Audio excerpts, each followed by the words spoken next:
Roughly 50 miles south of Waterdeep lies a small, little known, but pretty well off farming community known as Dry Hills. On the outskirts of this town, in the small patch of woods, lies the estate of the former mayor of Dry Hills, Eugene Doorman. The Doorman estate, as it's been dubbed, has had some mysterious going ons as of lately, in that the former owner disappeared roughly 13 months ago. After an extensive 5-month investigation, nothing was discovered, so the estate went up for sale. 3 times since, any family that has entered the estate has mysteriously vanished, with the previous family being that of a former adventurer and his 3 children, one being a teenage daughter, and 2 8-year-old twins, one boy, one girl. This former adventurer turned artist purchased the Doorman estate with the intentions of renovating it into their personal art studio, and it was in the process of doing so when they suddenly disappeared, leaving contracted designers and local authorities baffled. Our adventuring party of 4 heroes has been hired to search the estate, discover what happened, and lay to rest any nefarious beings responsible for these disappearances. Doing so would land the group not only high notoriety and fame in the lands, but a handsome sum of 250 platinum pieces each. That's 2,500 gold per person. After being given a designer/renovation style map of the estate provided by the previous owner about their design plans, and enough gold to purchase a carriage and horses, the party was sent on their way. We begin our tale with our adventurers aboard their purchased carriage, pulled by 2 sturdy horses, as it exits the secluded woods, trudging along the path leading up to a circular driveway. As the carriage rocks to a slow, steady stop, the party finds themselves on the outskirts of the Doorman estate, which stands 2 stories tall and is decorated in a dark Gothic style. Steady rain pours down around the party, with the occasional thunder heard in the distance. As you all take a moment to look around as you exit the carriage, you notice 2 things that stand out immediately. The first is the presence of a second carriage, mostly decorated with metal and clockwork-like patterns, pulled by what appears to be a clockwork mechanical horse made from metal and various pieces of wood, which currently lies motionless. The second thing that stands out to the group is a circular fountain, currently inactive, in the middle of this driveway-like path leading up to the house. Fixed atop of this round dish-like structure of the fountain lies a sparkling purple gem that seems to give off a faint purplish hue of a glow, even in these murky mid-afternoon dreary rain-filled skies. At this time, I would like everyone to introduce themselves and give a brief description of who they are playing today. And so, let's begin with our gracious host, Dwaver. Who are you playing today? Give us a brief description over your character, if you would be so kind. All right, I am playing Nigel Thornberry. Nigel Thornberry is a skinny explorer who loves to venture and see what he may find. He stands about 5 foot 10 inches and wears a khaki shirt and shorts, making friends with any animals he may come across. He has a mustache so glorious that anyone who has facial hair envies him, and the women swoon over him. Nigel is a cleric who has a strong passion for animals and decided to learn as much healing spells as possible to help any wildlife he encountered that was in danger. Nigel's a wild adventurer and looking for his next challenge to smash, and he may have found it at the Doorman's estate. What adventures await inside the estate, only time will tell.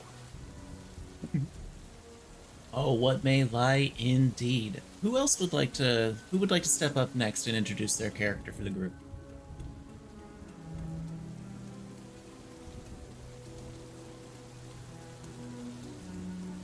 I can. Oh shit, what did I do? Let me get the page up real quick, I'm sorry.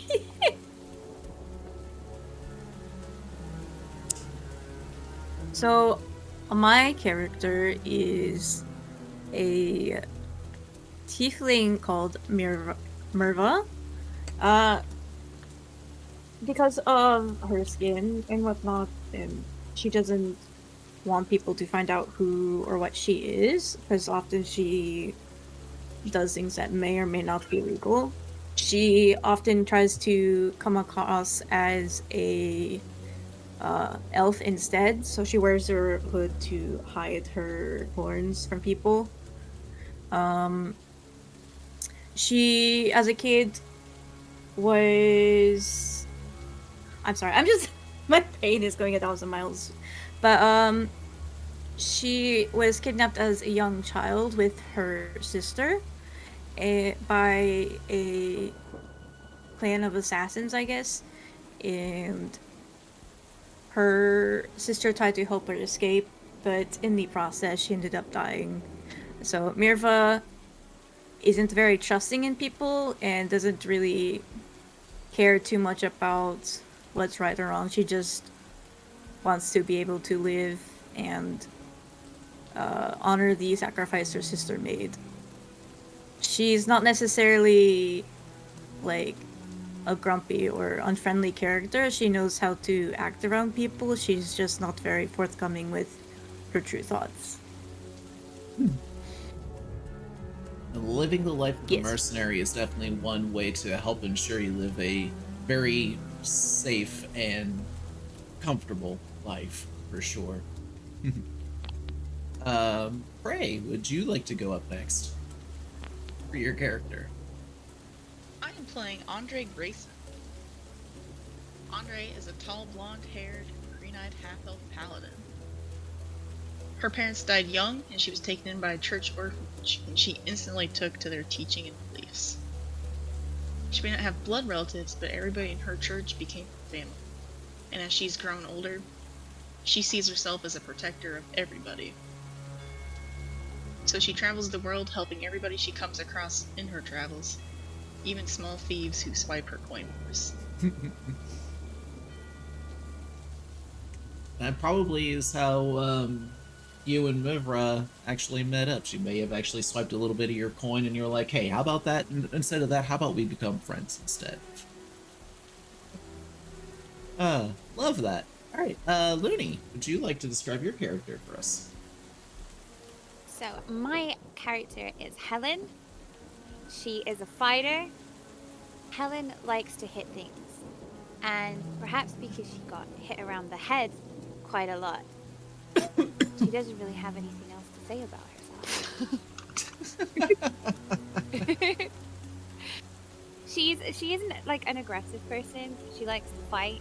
She's just a doer. She just likes to do stuff. So like for her just to solve a problem, she's a highly skilled fighter. She's just happy to start Helen Smash. Helen Smash. I love that. And I can't help but feel like it's Helen's, rough, brute-like charm that maybe helped establish and bring together this group of mercenaries that go from town to town, picking up the odd jobs that no one else would. And that's exactly how the group finds themselves in front of the Doorman estate today. Another odd job, yet another day. And yet, this one, something about the air itself seems to give off an almost static-like energy that maybe this job won't be like the others. So, I turn it to the group. What would you all like to do?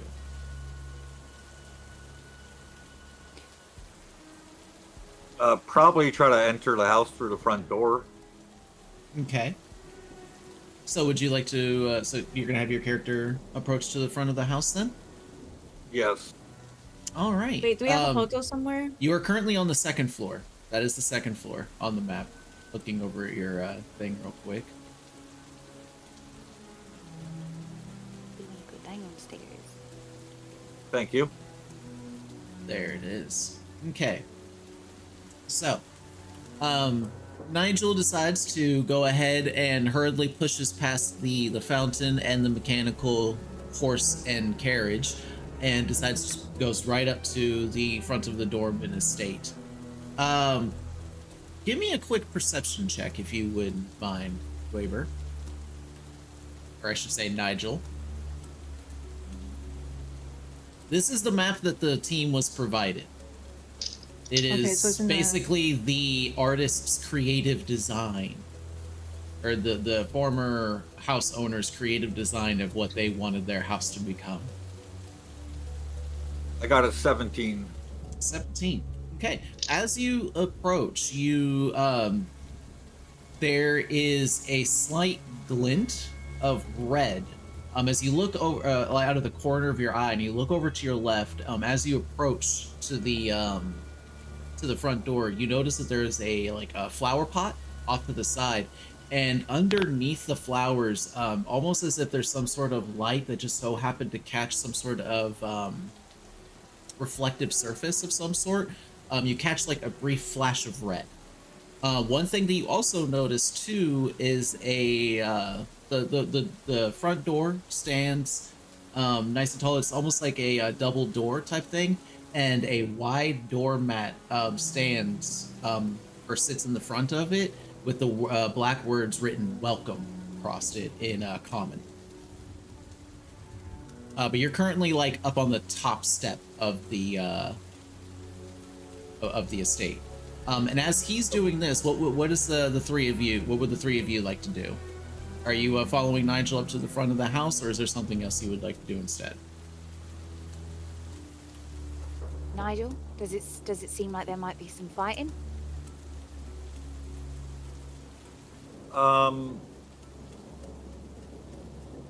Is there any way I could do like an insight check to see if there might be anything bad nearby or on the other side of that door? It's not really an Just in insight, it's case. more of an investigation check if you want to give me a brief investigation to see if there's anything Just in case I'm nefarious. coming with you, Nige.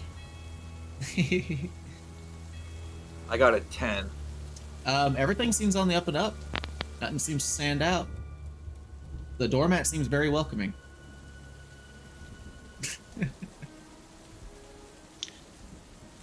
Could I look around my surroundings before I move anywhere?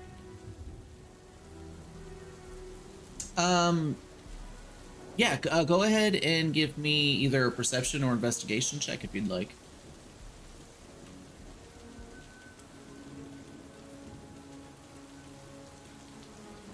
Motherfucker. Uh-oh. I got 16. 16. Was that perception or investigation?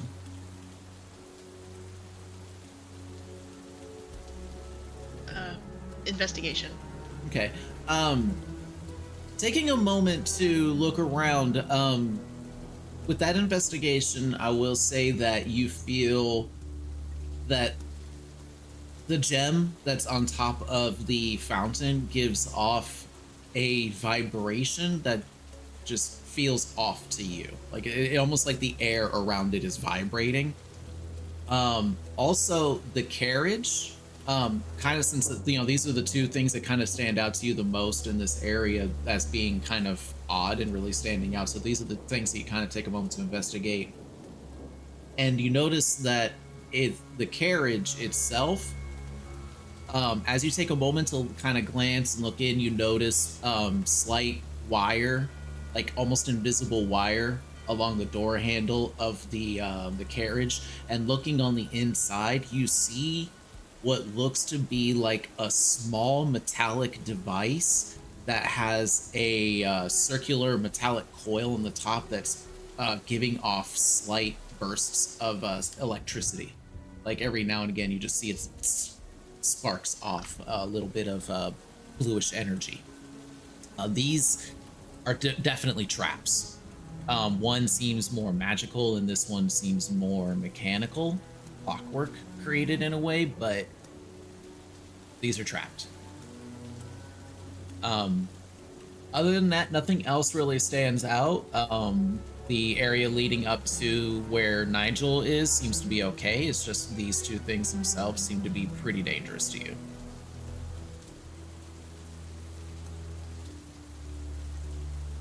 Okay.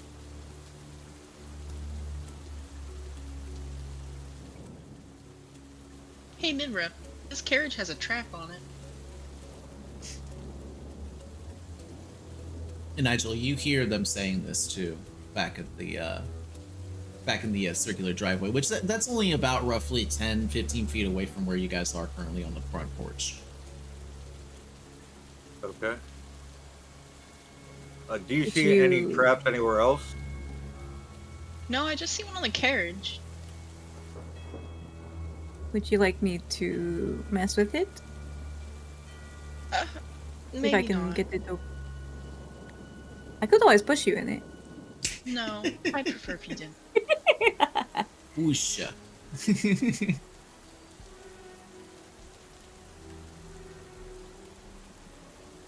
Are you gonna try and deactivate the trap then? Or are you gonna disarm it? Yeah, that would. Yeah, I'll disarm it. All right. Go ahead and give me a sleight of hand check. 30. Oh, it's a 20 plus 10. Oh, nice. Okay.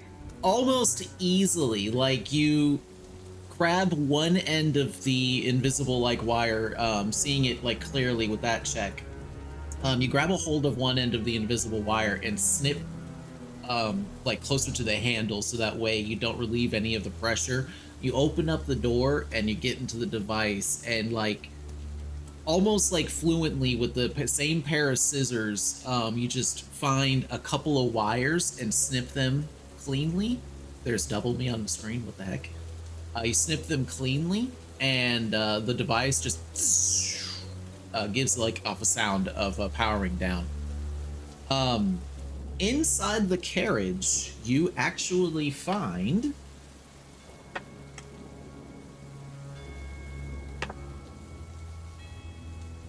okay, hold on. Okay. You actually find a pair of boots that seem to have what look like metallic wings sewn into either side of them.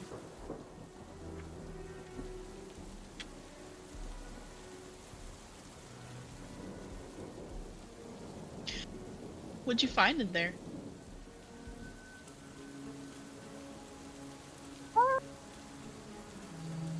Just a pair of bird boots. Bird boots. Yeah, I take them out like by the very tops, showing them, and like wiggle the feathers in the air with it. You actually, as you like grab a hold of the boots, the wings kind of give a flutter by themselves a little bit, but nothing threatening or anything. Just a little. These are definitely magic. These are definitely magical. That's a weird thing to find in a carriage. You want to try them on? I bet they would fit lovely on you.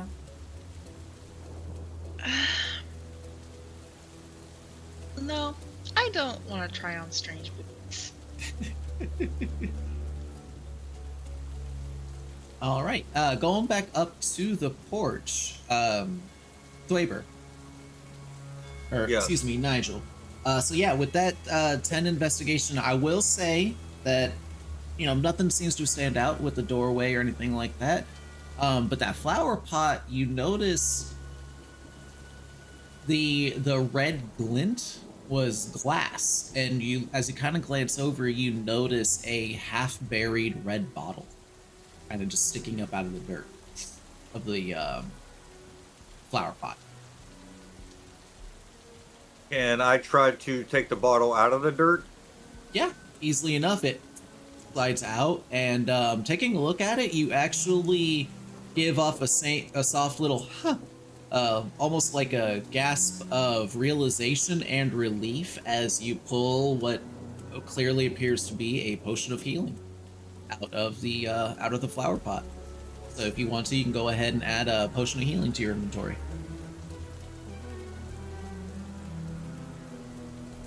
Okay. And if you'd like, you can give me an insight check. If you can, so you can try to ascertain why there may be this sticking in this flower pot here. You said insight? Mm-hmm.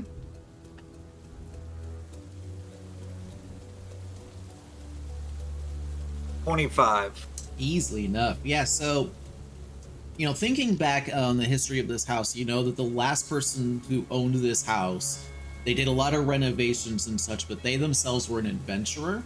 And you ascertain with this potion lying here that maybe this is more like a contingency potion, just something that they may have stashed away, just in case there was an emergency or something and they needed a quick boost of healing or something like that. This is something that they had stashed away. So you ascertain with this that there may be similar items hidden throughout this house. Just random bits of contingency plans, so to speak, that a paranoid adventurer may take. Interesting.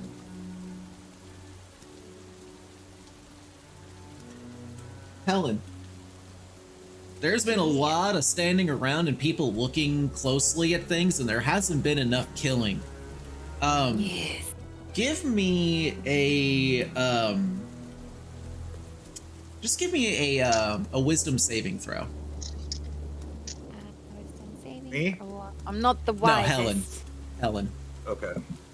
I'm not the wisest, but I did roll a 19, which takes it down to 19? an 18, but it became an 18. You from -1. feel the urge to just go in this house. Like, you feel the urge to just, like, there's just, you're bored, you want something to do, you're getting rained on, it's cold, it's dreary out here, like, you're tired of waiting around, and you feel this urge to just go in the house. But Going in. you, despite your that internal urge to do so, some inner voice tells you, no, stay with the group, let them do their thing, there's reasons why they're doing this, let's not just ruin their day, let's wait. But you do feel antsy. I definitely feel right now I feel very angsty because I want to get in this house. But damn it, I'll wait. Damn it. That being said, like, if you do still want to go in, you can go in. I'm just saying, like, you're not just barging in haphazardly. You're not like, fuck this, I'm raw. These guys I mean, do you the could. thinking. I just do the hitting. All right, so what's everybody doing? Can I try to open the front door? Yeah, absolutely. So, as you step up to the front door, I would like for you to give me a dexterity saving throw, Dwaver. As you step onto the welcoming mat, your foot suddenly seems to give or find no purchase. Where you expected there to be floor underneath this doormat, there is not. And your foot, what did you roll? You rolled a 6. Okay, so expecting there to be flooring underneath this doormat, of which there is not, your foot falls down and you suffer. Let me take a look at my notes here real quick.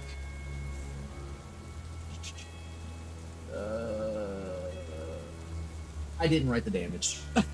That's okay.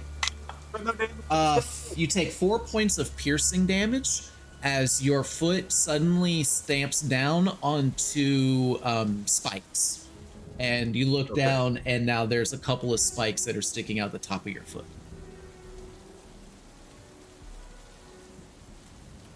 I turn and look at the party and warn them that there might be other traps. So, Helen, Andrea, and Mivra, make sure you guys keep your eyes out for any other traps. I just fell into one, and now my foot's all fucked up. Is he still in the okay? trap then? What do What I was need that? to hit? He's still in the trap then, yeah. Yeah, I would say his foot fell down into the trap. He saw his foot was impaled and he pulled it back out. And I would also say that he took the doormat and then threw it off to the side. Dwaber, go ahead and give me a perception check with advantage.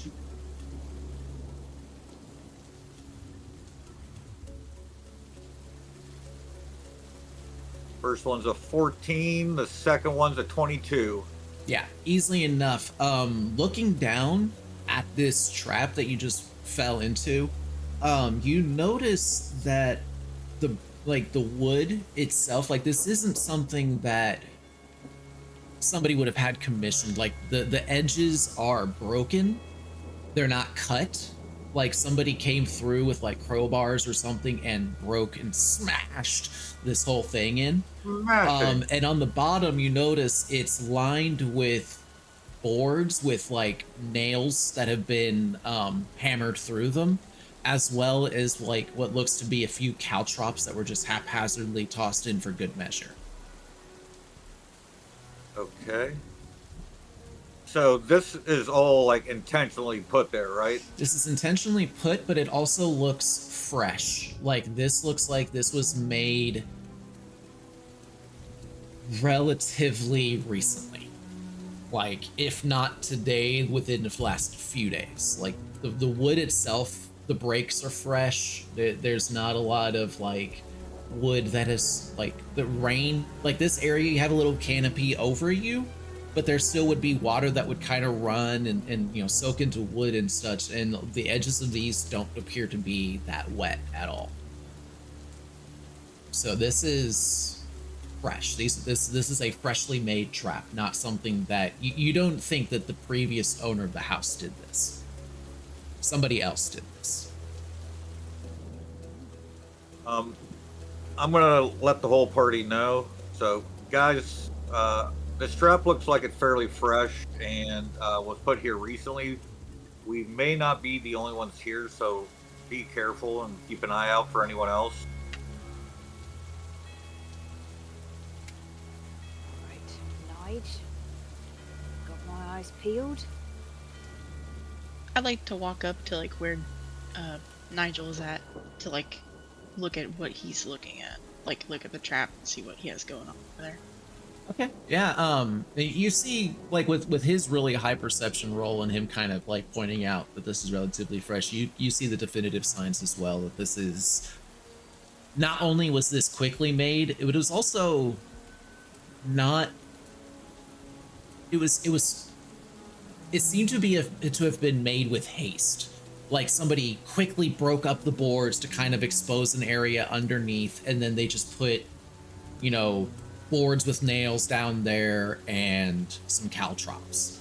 Like this isn't like a pit that was dug. This was just they exposed the underneath of the upper porch enough to like, because there's like maybe like a 2 to 3 foot drop. Like you open up a couple of steps to get up here, but not that many. So it's only like a 2 to 3 foot drop down from this opening. But the bottom of the ground is covered with like caltrops and boards with some nails sticking up out of them and such. Nigel, do you think they've set this up for us, or do you think this is for somebody else? I'm not too sure. I mean, it could be that they were scared and just trying to protect themselves. I mean, there are rumors that this house, people have disappeared in this house, so it could have been them trying to protect themselves from something that's inside the house. Maybe people disappeared because of the traps. Is the spike trap blocking us from entering, or can I jump over it to get into the house? No, it looked like it was intentionally placed to, you know, catch somebody walking directly up to the door where the doorknob is. Like you can easily step to the side of it. Like it's only maybe like the trap itself is only like 2 foot wide. Okay. So yeah, you can easily get to the door and beyond. Well, I think one of us has to be first. I guess I'll go lead the way. Shouldn't we maybe check the door for traps first before we do anything? If we already know at least something. It'll be fine. Should I just barge through the door? It'll be I'm fine, says the guy just gonna currently lean bandaging back his and foot. watch. I think it'll be fine. I'll just go. You're just gonna go into the door? I'm just gonna go in. Okay. The door opens and you walk in unimpeded. The door opens up into a nicely carpeted interior. We turn down the rain ambiance a little bit on my end as you all enter in. Just whoop. Right there is fine, I guess. don't think I did anything to it. Oh my goodness, why is this being so weird on my end? Okay. As you all will enter into the carpeted interior, a hall, like a small interior hallway, kind of goes in about 15 feet before it opens up into an interior foyer or a foyer. On either side, as you all enter in, on either side, you see two what looks to be suits of full plate armor with their gauntleted hands upturned. The one on the left is holding what looks to be a rod-like item, and the other one is holding a what looks to be a really nice looking short sword. And on the far end of this hallway, you also see an elaborate chest. On either side of that chest are two staircases that lead upwards to the upper floor, as well as two side hallways that lead to other various doors and lead off into back hallways as well.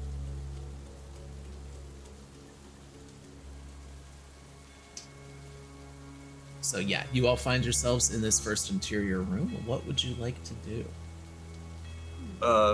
That chest that you spoke of, Mm-hmm. I would like to use Mage Hand and try to open it.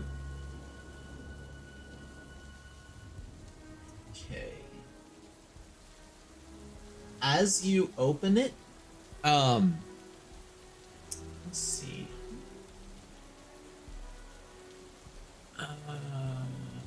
I just got a donation. Yay, let's go. Okay, so you would have to be within 30 feet in order to do that. So I am going to make an attack roll against you with disadvantage. As you open the chest, a series of darts suddenly, like, kind of like this is up on like a raised dais, and as you open it up, the dais kind of suddenly shoots a bunch of darts outward towards you. So let's see. It's with disadvantage. Okay, even with disadvantage, Dweber, I gave this a +5 to hit for, you know, how the trap was crafted. And I rolled a 19 to hit you. I know that hits you. So Yeah, my AC is 19. Yeah, so as these darts suddenly fly out towards you, and you think, "Oh, I should be okay. I'm far enough away." One just happens to find your shoulder and pierces into you. You first take just 1 point of piercing damage, but I need you to make a Constitution saving throw for me.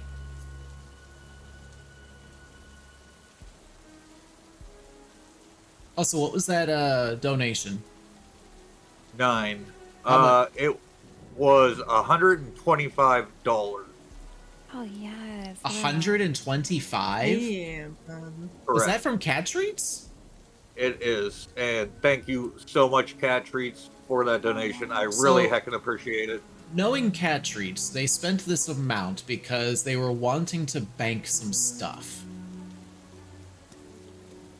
Cat Treats. So basically, they have a $125 budget that they can now spend with our D&D incentives. So Cat Treats, you let me know if you want to send me DMs on Discord so the party doesn't know what's coming. You are more than welcome to do so, because that is an insanely generous donation. Thank you so much for the support. Very, very much appreciated. So yeah, if you want to DM me, I got our Discord DMs open. So you let me know what you want to have happen. This trap was not Cat Treats, by the way. And what did you get on that con save, by the way? Dweber? A 9. A 9. Okay. You are poisoned. So Whoa. attack rolls and ability checks. I believe it's ability checks. Let me double check this real quick.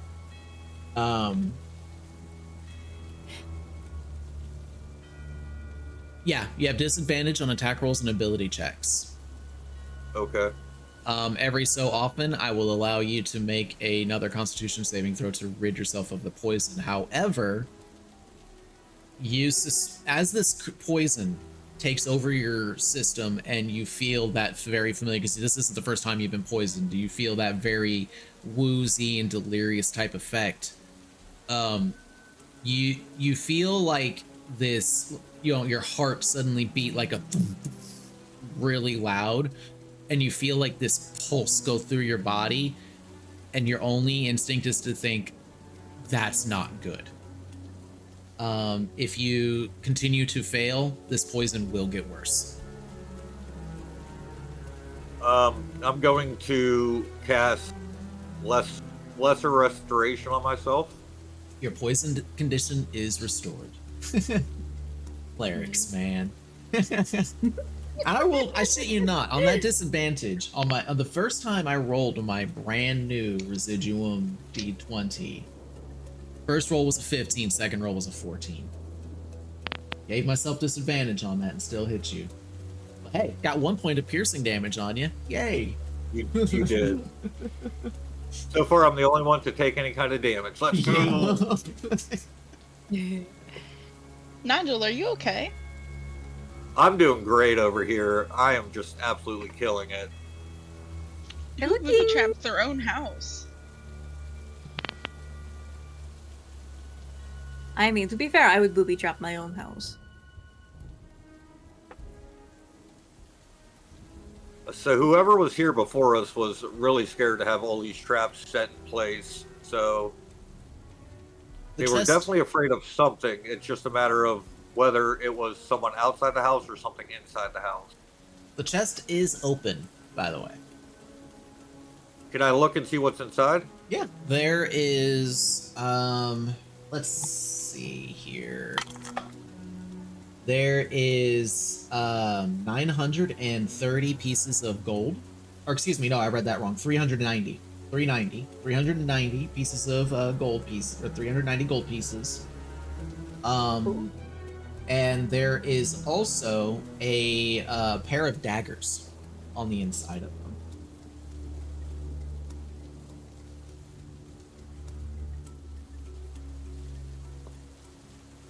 You also that was 390 gold.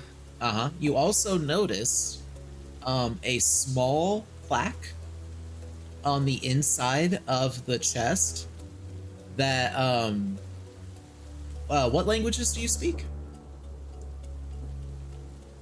Common and Elvish and Halfling. Okay. It is written in Elvish. Written on the back, inscribed along the in this plaque, written in Elvish, reads, "Remember, kiddies, these are Daddy's +1 daggers." So you have 2 magical +1 daggers in your inventory.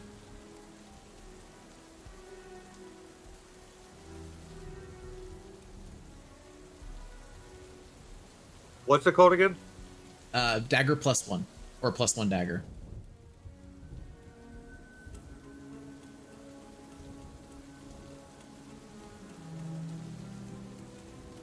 All right. Is there anything else inside the chest? Nope. Greedy motherfuckers. 390 gold pieces and 2 magic daggers, not good enough for you. Oh, that was 2 of those daggers. Yeah, 2 daggers. You just kind of feel me wiggling behind you, like behind your shoulder. What did you find in there? I found some Nice. gold and a couple daggers. Is anyone interested in the daggers? Because I will not use them. It's not like I have proficiency in daggers or anything. See me kind Rogues of like being eyeing rogues. you like.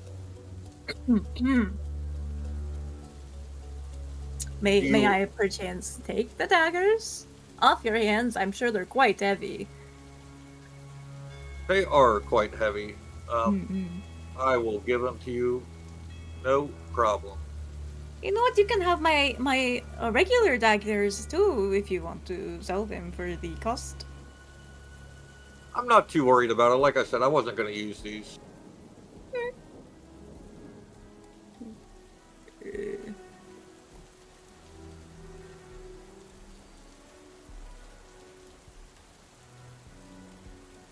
Oh, yeah, Or you have those in your inventory now?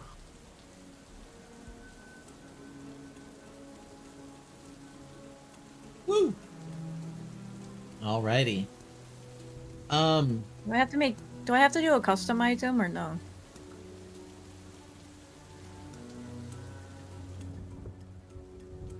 No, you should be able to just add.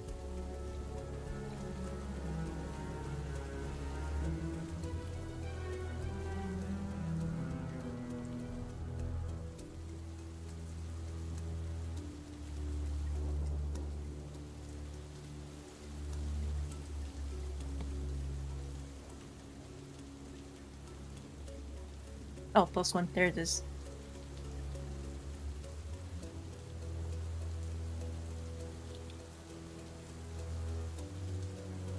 Okay, what else do we have to look at? There's also the two sets of full plate armor that seem to be holding various items, or one item each, but you know what I mean. And then there's the hallways that lead outwards as well to various other rooms of the house. But at any time, y'all can look and consult the map. That's why it's up like that. So you kind of know where's what.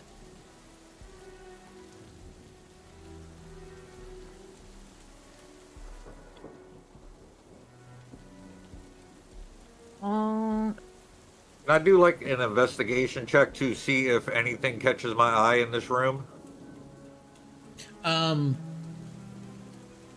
Where exactly would you like to investigate? Because the things that kind of catch your eye in this room, other than like the various doors leading out of here, would definitely be the two pieces of armor holding various items, as well as stairs that go upwards. Can I look and see what those suits of armor are holding?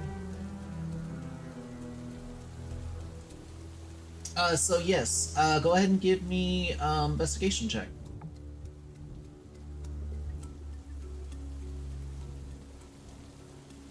That is a 19.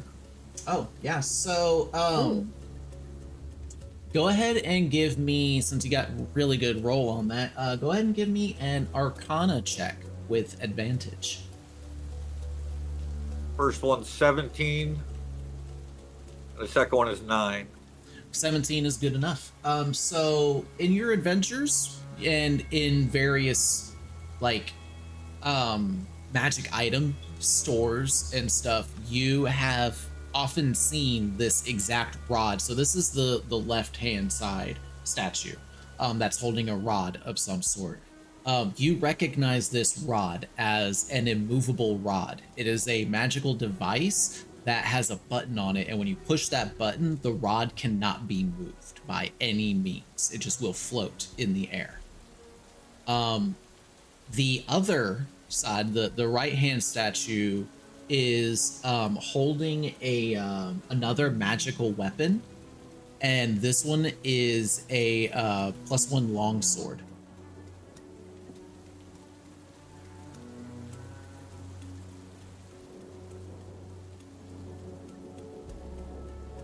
My page is like freezing. uh-oh. Oh no. Were you able to hear everything that I just said to you? Yeah, but Okay. let me write it down just to make sure once this gets going again. So I know you said longsword. What else? Yeah, so it's a Longsword longsword +1 and an immovable rod.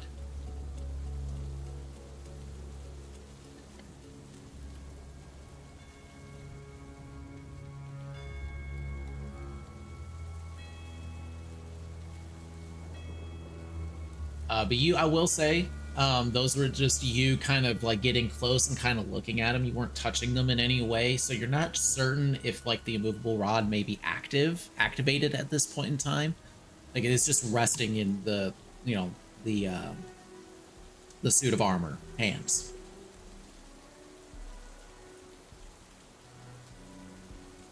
But yeah, what would you like to do? I'm gonna take those and ask the party if anyone is interested in a longsword +1.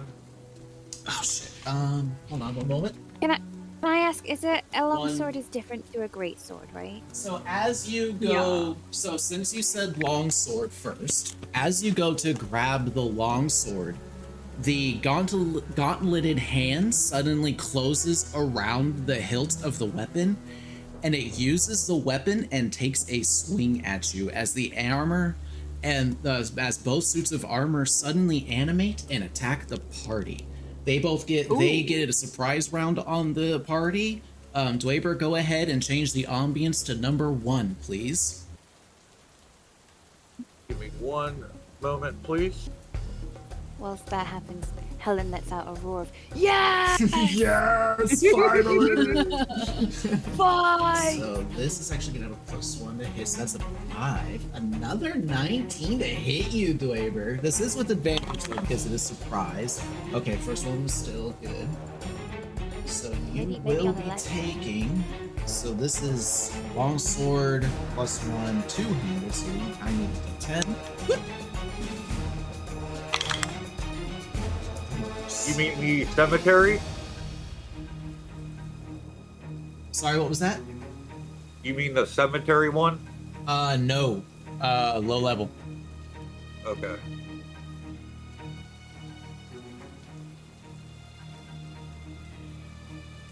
So Dweber. Let me know when you're Yes. ready. Let me know when you're ready.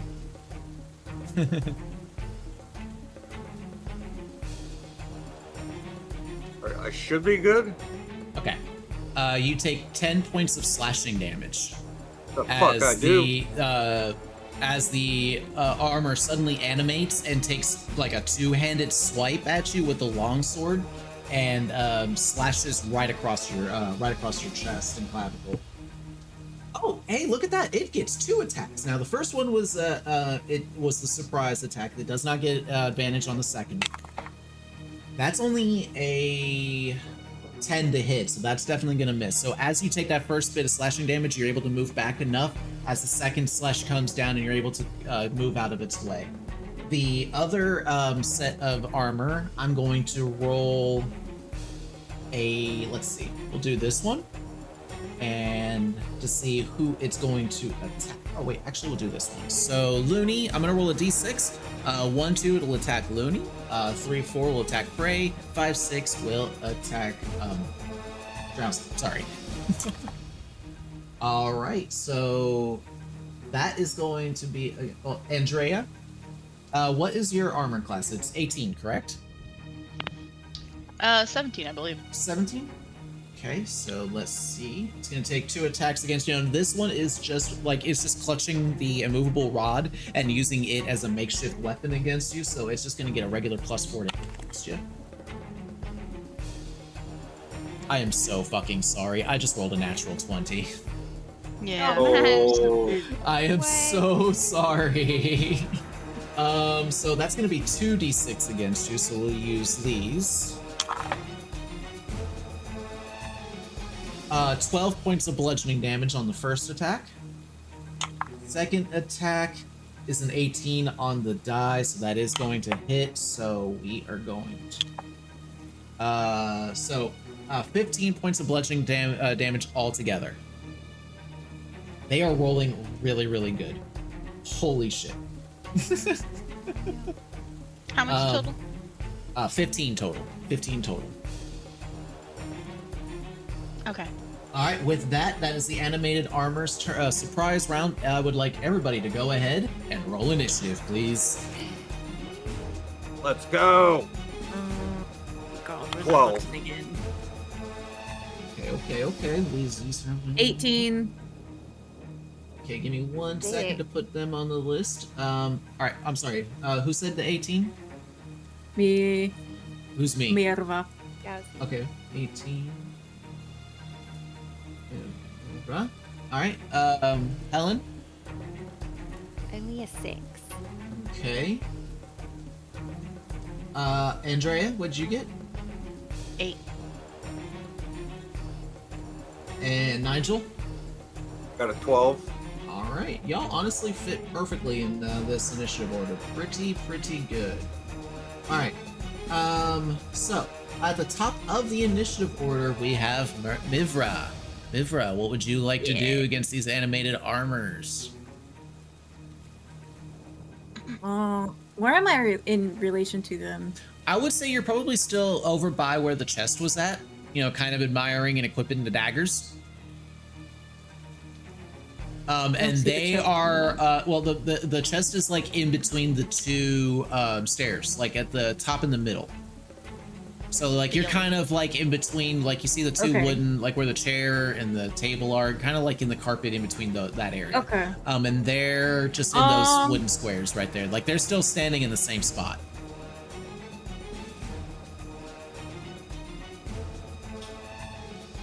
Actions and command. Are you going to?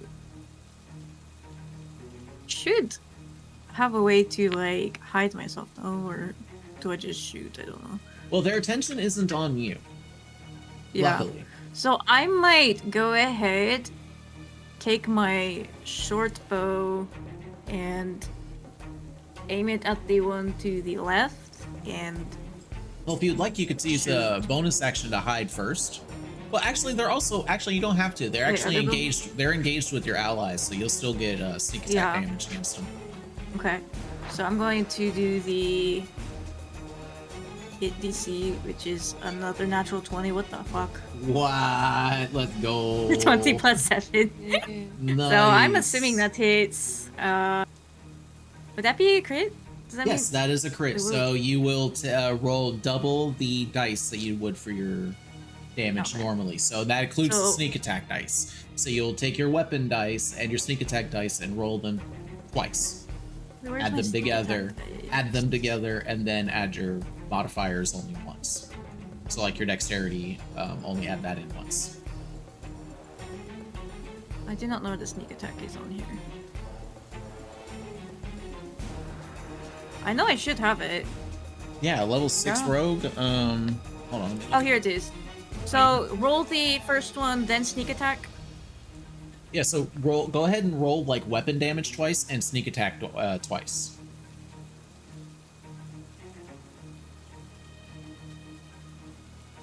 And then add that all together.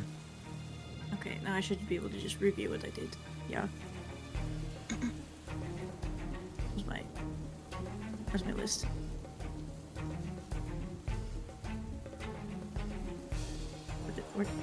Did it get rid of them? Where is it? Oh no.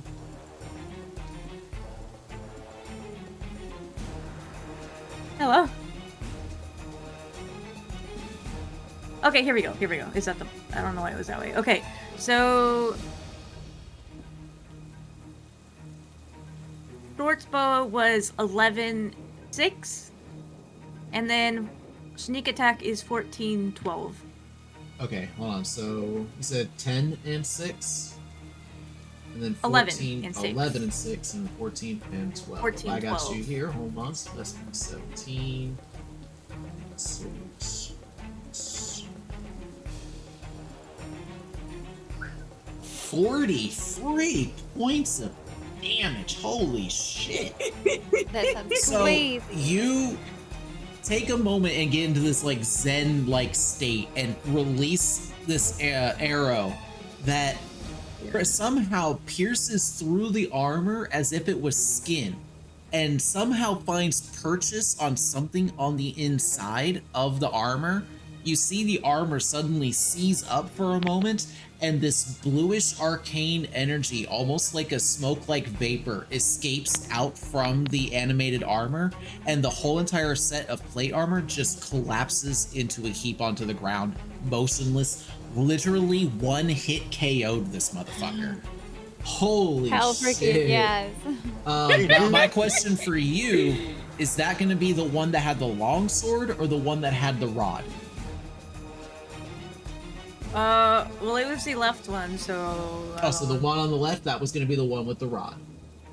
And Okay. that one was...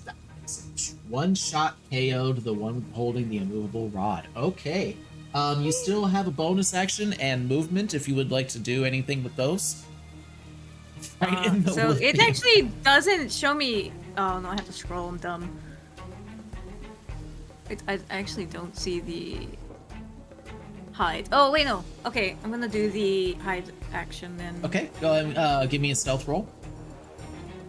Just for shits and giggles.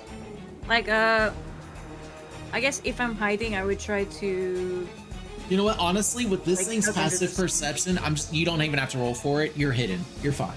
It's fine. It It's has. 19 anyway, but. Yeah, I looked at it. This thing has a passive perception of fucking 6. You're fine. okay, but my stealth is +10, so even if I like got Exactly. a 1, I Even would a have natural technically 1, made it it. wouldn't have seen you. So I was like, yeah, it doesn't even matter. Okay, so next up in the initiative order, we have Nigel. What would you like to do? You taking how much damage so far? I don't want to talk about it. No.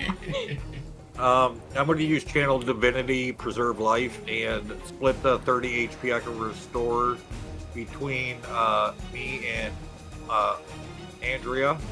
Okay. So we both heal for 15. Thank Okay. you, Nigel. Nice. So you're actually fully healed up there. I know Mivra is. Nigel, how are you looking? Health-wise, Yeah, how's your health looking? I'm back to full. Okay, so both full. Nice. Channel Divinity. Okay, that takes your action. You still have movement and bonus action. You are within melee, so if you move away from this entity, it will get an attack of opportunity against you. I'm just letting you know. How much do I heal? Full. 15. You beat 15. Can I use Spiritual Weapon on the other suit of armor? Oh yeah, that is a bonus action to cast that, isn't it? Yeah, and it is. I do believe that it gets an attack as part of the Are you cast action as well Fucking too. kidding me. I rolled a nat 1. Does an 8 hit? An 8 unfortunately does not hit, but Nigel, go ahead and tell us, what form does your spiritual weapon take? It took the form of a wild coyote. A wild coyote. All right, so a glowing wild coyote floating in the air suddenly appears next to the armor and goes to make like a bite attack against it, and just like grabs a hold of one of its armored cuffs and just kind of does a little growl and shake against it. But the ethereal magical energy just passes through the armor, since it can't find any purchase. It just phases through and doesn't really make an effect, but it's funny to see. All right. And you do have a movement, but I don't think you want to move, right? You can if you want. No, I'm good on moving. I wanted to make another swinging at you. Oh, hey, but look I who's bet next you in the did. initiative order, actually. It's the armor. Let's go. All right. Well, it's going to make its 2 attacks against you, Nigel. Okay. The first one is a definitive miss. Second one, oh my fucking god. I am That's one thing so again. sorry. Good luck, I am Nigel. so sorry. I am Oh, so no. sorry. We can't kill It's Nigel. a natural 20. Oh no, I'm going down. Oh no. Alright, well, that's 2d10 slashing damage. So, hold on, let's use these. Boop and boop. Why would I roll double 9s? Okay, so hold on, Are you I gotta trying do to some kill us? math. 18. 21 points of slashing damage to you, Nigel. Jesus. I am so sorry. All right. That is going to end its turn. Next up in the initiative order is Andrea.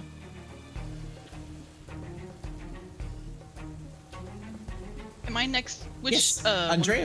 am I next to? Oh, you were by the rod, but the one with the rod, but you can easily move to the one with the that has the long sword. Okay, oh, that's I'll Helen. do the one with the It's long Andrea next. That is.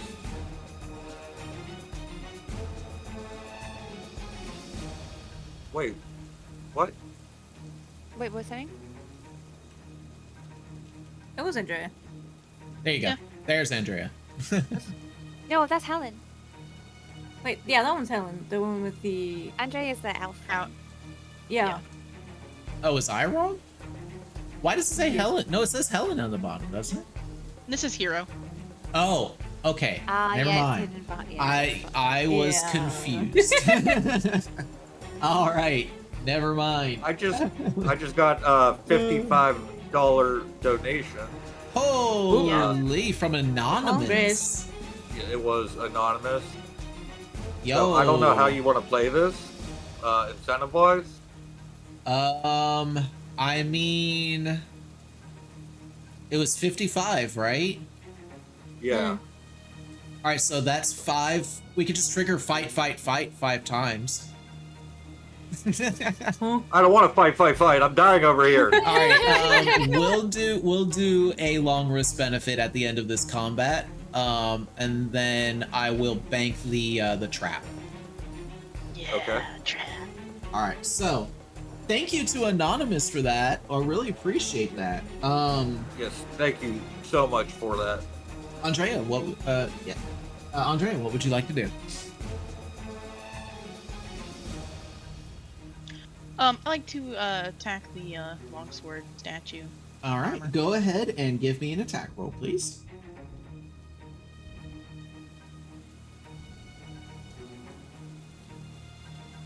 Oh. Got 11. An 11 unfortunately does not mate its armor class. This is a walking suit of plate armor, and as such you're having quite a hard time, like as it's sitting there kind of harrowing Nigel, you're having a hard time trying to find like a good purchase on like a good vulnerable spot. But as you get close to it, you do notice that there does seem to be like a faint bluish glow on the inside of the armor that you figure might be what this thing's weak point is. So while you're like try to make a strike at that specific point, it suddenly pivots and uses its shoulder to kind of deflect the blow. I will say as you come up and pressure it, I'm gonna roll, see if it, yeah. I will say that you kind of coming up and pressuring it, all of a sudden, it kind of turns to you, so its attention is off of Nigel and now on you. But that, you do have a bonus action, if you would like to do anything with that. I'm not sure if you may have any bonus actions, but... The only one I have is Sanctuary. Okay. It'd be you- useful Someone using it shield, on right? somebody who's low health. Yeah, it's very useful when somebody's really low on health. All right, with that, Helen, it is finally your turn to finally attack something. I attack. Finally. So, am I near anyone specific?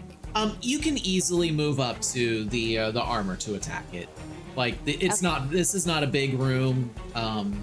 Y'all don't have that. There's not that much. Like you do kind of have to go around to the other side. So you're kind of like squashed between it and the wall. But yeah, you can easily get up to it and make your attacks. Because I do believe as a level 6 fighter, you definitely have multi-attack, so you can attack twice. I have 2d6 plus 5. Well, no, that's just your damage. You get 2 attacks on your turn. So when you make an attack action, you attack twice. Ooh, okay. So So can I do my? yep, go ahead and give me your pick first stuff. attack roll.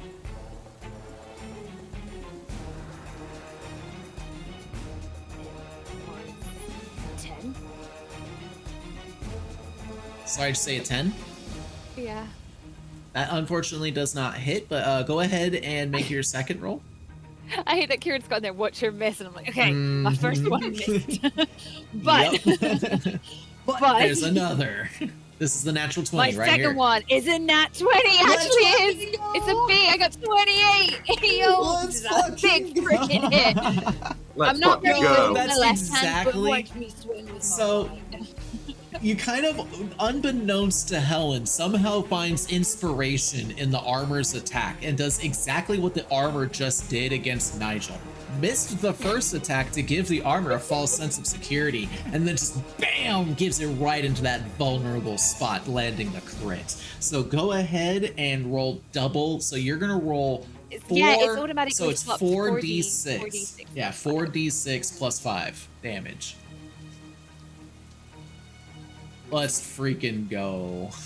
I got one of them is a 1, but 2 of them were a 6, and one of them was a 5, so that makes it 23. 23. Is that plus the 5? Yeah, it was a 5 plus 6 plus 6 plus 1 Okay. dice, and then plus 5 is my So damage. you pierce into the armor, and like you feel your sword kind of get like this one side of your sword kind of slice against something. You weren't able to pierce directly into it like Mivra did, to be like just to fully rupture whatever this arcane bubble of energy that's holding this armor together, but you cut a sizable gap in it, and you do notice like some bluish arcane vapor escape from one side of the armor as you land the strike and pull your sword out. But that is going to be your attack. It is still standing, but like it's starting to look like really shaky. Like you definitely land a serious blow. It just wasn't just enough to finish it off. I grunt at it, and I'm like, how do you like it? Yeah. We are back up at the top of the initiative order. Mivra, if you would like to go ahead with your turn, go right ahead.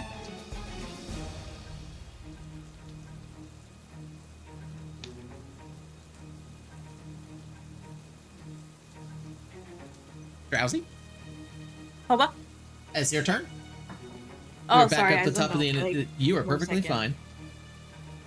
I like to call That's the happened players to me, out too. by their name, by their player names. Sometimes it helps with my own personal immersion as a DM, but sometimes the player like catches players off guard. Yeah. So I apologize for that, but yeah, it is your No, turn. no. It helps me because like sometimes I don't realize when people are talking to me. Yeah, no worries at all. The armor was just dealt a near fatal blow and is looking real shaky, but is still standing and looking like it wants to do a lot of damage to either Andrea or Helen. It's split right now because it's kind of being harrowed by both sides. Well, there's not too much I can do. Well, I could do something a little funny, maybe. What does this do? Oh, that does nothing. I don't think any of these really damage except that. Okay, I guess I'm just going to like smugly grin and try to shoot another arrow. Oh shit. Yeah, go right ahead and make your attack roll. 9! Do what? A 9. Oh, a 9. So, trying to Wait, aim but- at that same spot that you did Yeah. before, as you go to release the arrow, you inexplicably suddenly hiccup, and your shot goes up a little bit and kind of glides across the helm of the armor instead of where you were looking to shoot. Darn your solar plexus for making you hiccup. You still have bonus action and movement if you would like to do anything. You're still standing back there by that chest.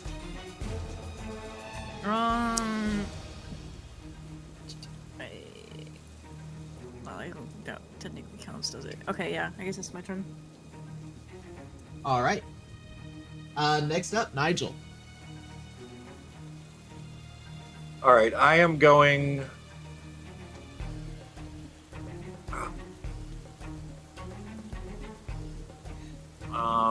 You do still have your spiritual weapon up as well, by the way. It's a bonus action to make an attack if you want to do that.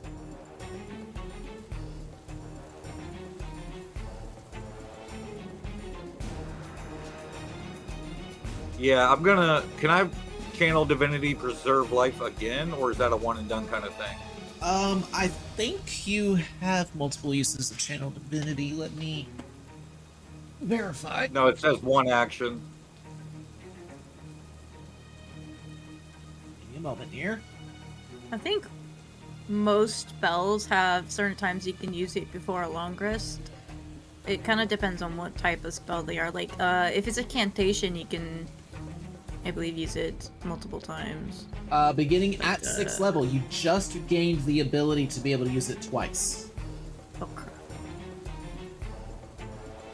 And you regain uses of them after a short or long rest. And y'all are about to get a short rest, so you'll be able to get the uses of those right back. Or yeah, I'll do that and take myself back to full health after All right. you damn near slaughtered me. All right, that was your action. Let me take a look at something real quick for spiritual weapon. I might be wrong on something.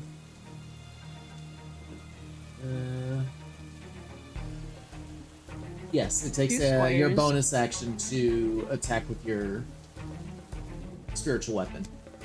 So it was your action to do that, and if you want to use your bonus action to attack, you can.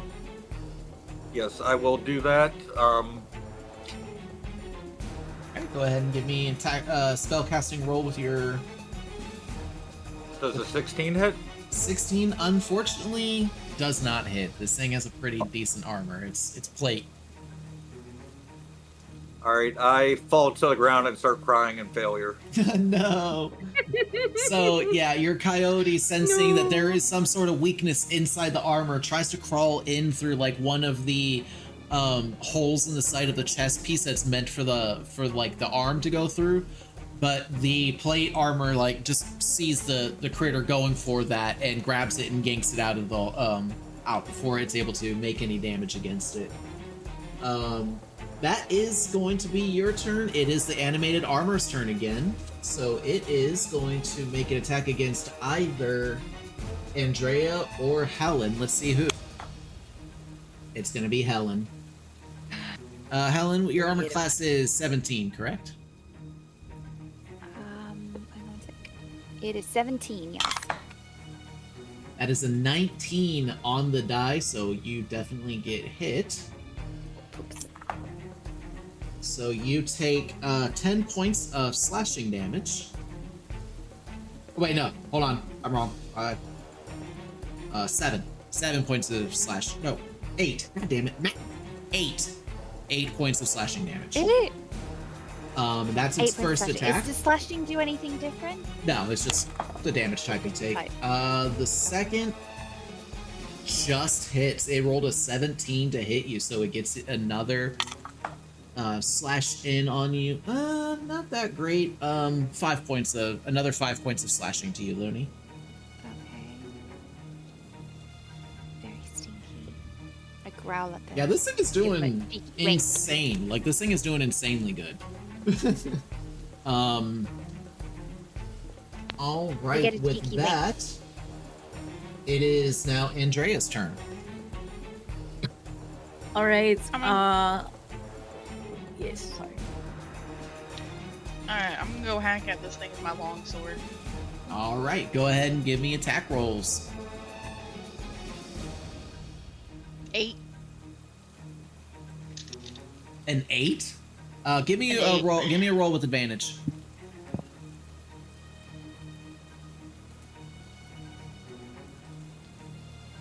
Because you are actually flanking with Helen, and that's actually something I forgot to roll for Helen before. So my apologies. 11. No. Wait, do paladins get multi-attack at level 6? I have a bonus action for 2-weapon fighting, but it's for light weapons, is what it says. Yeah, if you're holding like a light weapon on the side, then you can use your bonus action to attack with it, but it doesn't use your like proficiencies. Main or anything. weapon. Let me see something.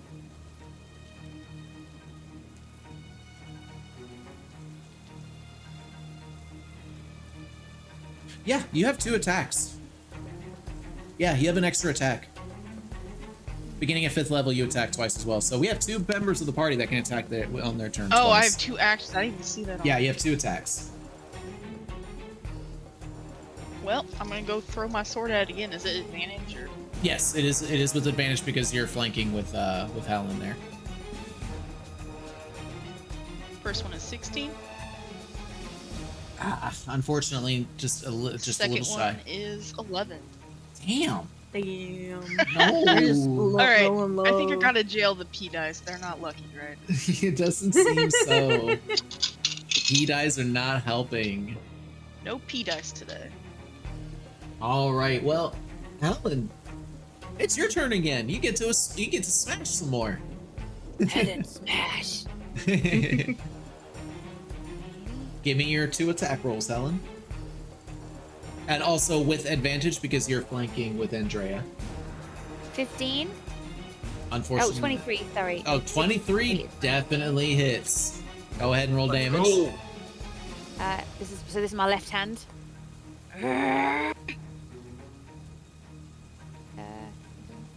12.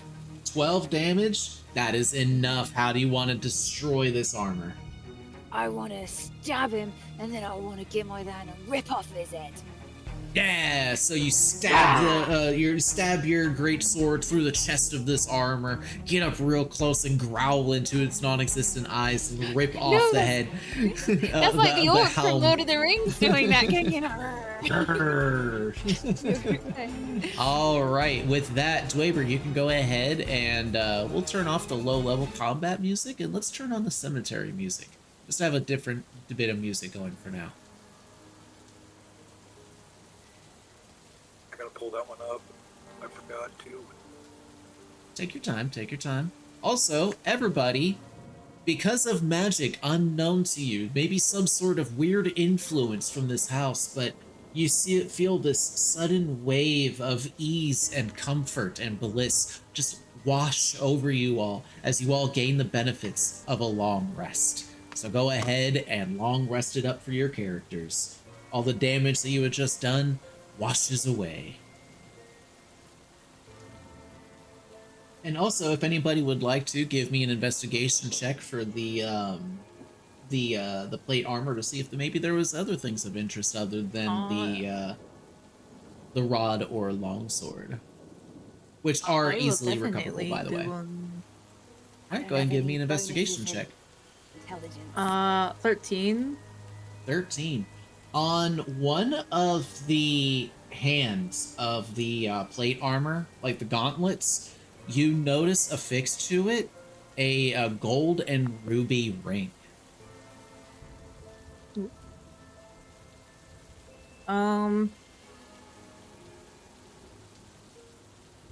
That'd be if I wanted to look more into it, or are they just rings?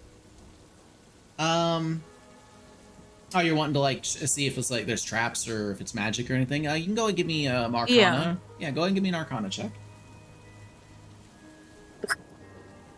Sorry. A Luna, did you say 2 this minus was 1 is a 1. Okay. It's a beautifully immaculate ring, and there's no doubt in your mind this is a very powerful magical item. You have to have it. Did you say I just we could kinda- long rest? Sorry, what was Yes. that, Looney? Did you say we could long rest? Yes, you all get a long rest because of the amazing $50 donation that we had received earlier. Oh, I'm just gonna discreetly pocket this ring into my pocket. Okay, as soon as you grab the ring, a baby mimic awakens from its slumber and lashes out to you. It sticks to your finger. Like, it lashes out onto your hand and crawls around and forms itself around your finger and is going to attempt to bite your finger off. That's fine. So this is with advantage. Try as hard as it might, its little baby teethers are just not sharp enough to pierce into your skin, and you can't help but feel sorry for this poor, pitiful creature as it attempts to gnaw your finger off. What do you do? Let's see, what do I have? This, by the way, is from Cat Treats. Cat Can Treats, I it rolled like a fucking 9. Okay, so I have some string on me, so I'm gonna take like my dagger to kind of like pry it off and then wrap it up in the string to like Okay, make it so it can't move. I'm gonna say this is an Wait. opposed grapple check, but I'll say with the string will kind of help assist you a bit. So I'll say you have advantage. So go ahead and give me oh my god, this poor thing. Give me either an athletics or acrobatics check. Wait, no, I'm sorry. Acrobatics You're the check. one doing the restraining, so it's an athletics check. Shit. Okay, that's not bad. 11. 11. You actually, yeah, like easily enough. Like this thing squirms and attempts to get away, but every time it does, you're like, yeah, hey, get back here, you little bastard. You just kind of tie it up, and you have now in your possession, wrapped up in a little string cocoon, a baby mimic that is looking at you very disgruntledly. Just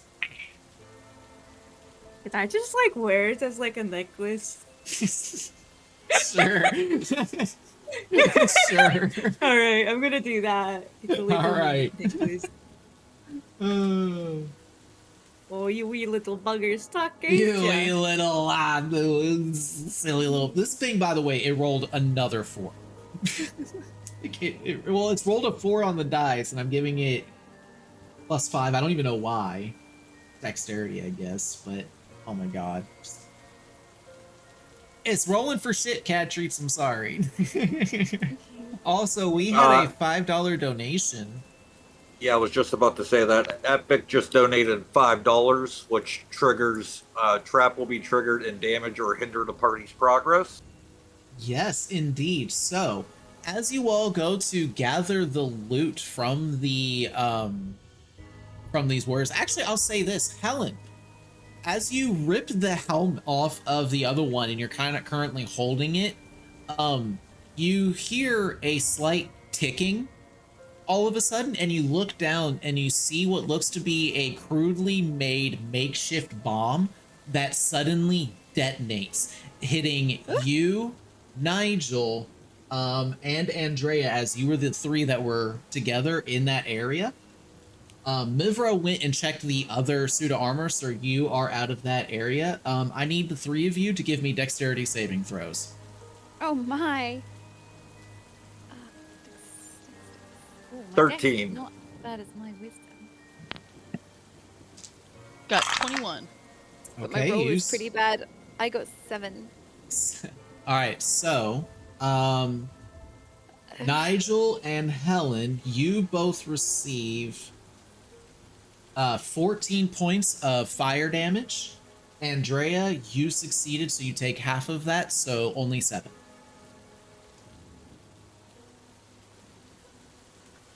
Thank you for that wonderful donation. I still have a trap pocketed that I have not set off yet. I have a random question. Yes. Leona. I've got +2 to dex.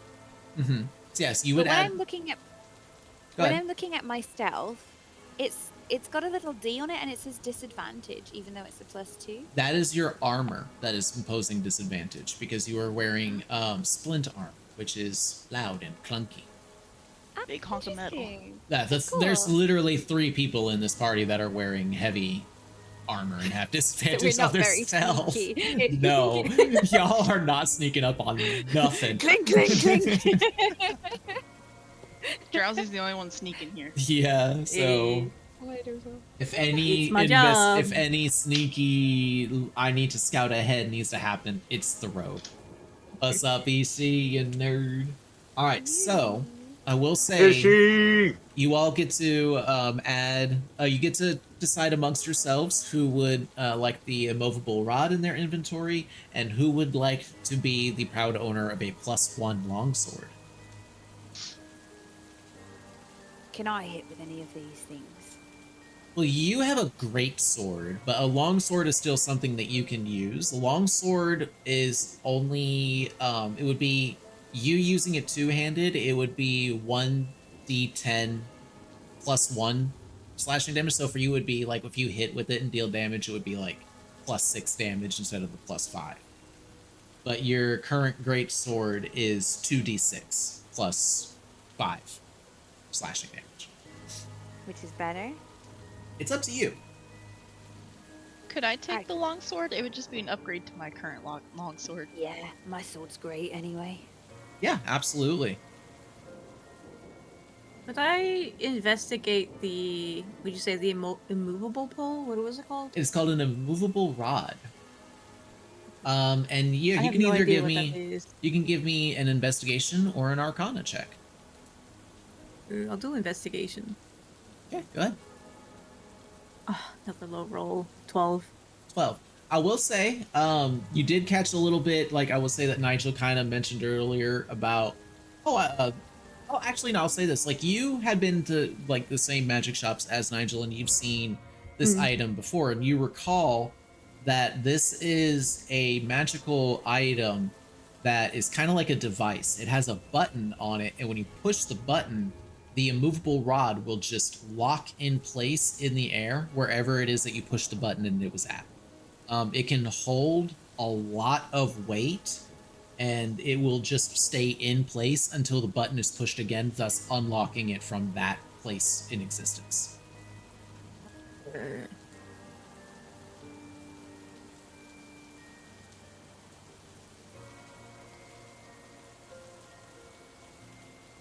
That's something you want, Mibra?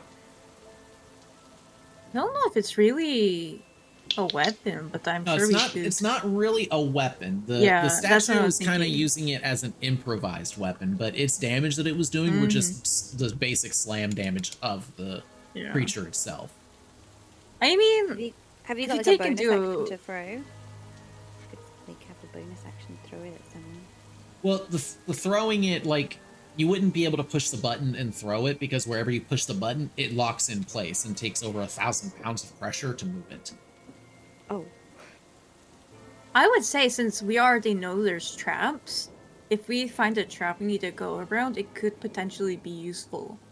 So maybe we should hold on to it until we could see a chance to use it. Are you gonna hold on to it? I can hold on to it. So anybody could. Is it heavy or is it like? No, it's About the same weight as it's only anything. about a couple of pounds. It's There's made out of nothing what mostly on it looks to be besides like weight. metal and stone. Does anyone Maybe feel like Nigel being should there? carry it. What was your question, Dweber? Sorry. All I was saying was it had nothing beside it for weight. Yeah, no, it's minuscule weight. So, oh, I don't track weight either, so it's fine. I don't want to track weight. Well, would anyone want it? If not, I will carry it. I can carry it. I just kind of glide over to Andrea and just kind of plop it into her hand. And I glide. Whee! All right. So, what would the party like to do now that you had that little bit of a fun and adventure?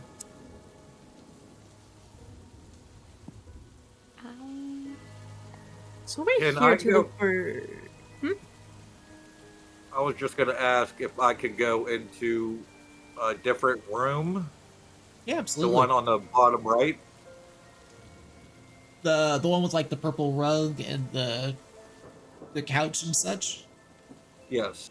Okay. Yeah, the door actually is like right over by where you all currently are, which is like over by where the right hand statue was previously at. Are you just gonna go right on in? Are you opening the door and going right on in? I'm going to open the door very, very slowly in case there's any traps Okay. that I may be able to like notice and stop before they get set off. Give me a perception check.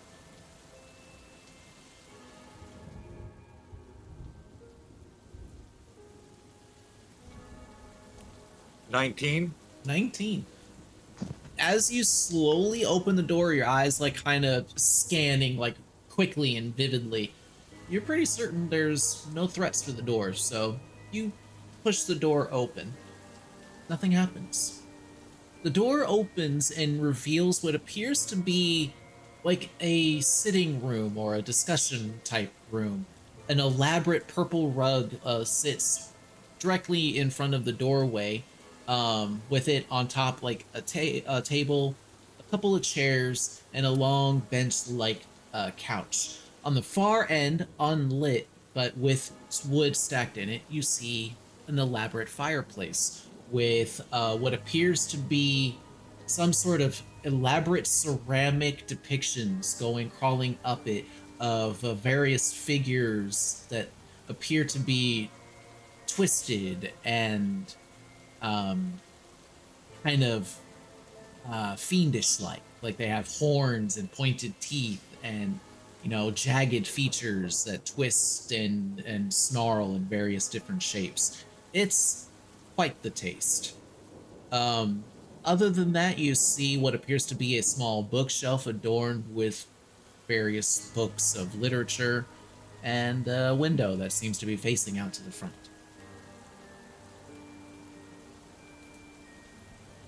Can I investigate that fireplace? Yeah, go ahead and give me an investigation check. Anybody else? Is there anything anybody else would like to do in this room? Helen's I got scared it. to move anywhere in case there's traps. She's really fighting the urge to just go storming from room to room to see if there's anything to fight in this house. Dweber. Yes. Actually, I don't know how you're going to be able to do this on D&D Beyond. See if you can roll a D100 for me. It'd be dice you can just roll randomly. Yeah, I think there's like a option Or down is the that bottom. bad? Yeah, there is corner or a D. something. There is Yeah, a go D100. Now go ahead and give me a D100 roll. Oh yeah, here it is. 68. 68.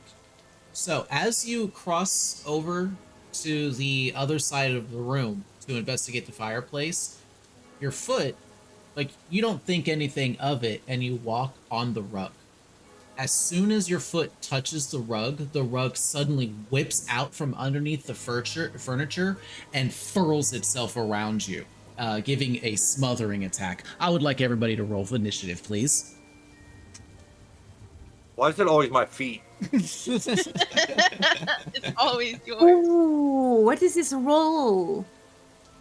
I have a 7. Actually, hold on. I need to actually roll for Okay. this. So it's not going to matter with advantage anyway because it's hiding. But yeah, it definitely hits you. Nigel, you are currently grappled and restrained, blinded, and you can't breathe. And you Jeez, feel is there the anything rug. I can do? You feel the rug beginning to get tighter and tighter around you as it seems to begin to squeeze. All right, let me roll this thing's initiative. Let's go ahead and bring back that. You know what? Let's do battle music number 2, Dweber. What's the title of it? Duel. I don't know if you've seen Drowsy did get a $5 donation. Another one? Wait, y'all are making donations to mess up your own party? Or wait, you could also wait. Are you doing that for? You could be buying potions too.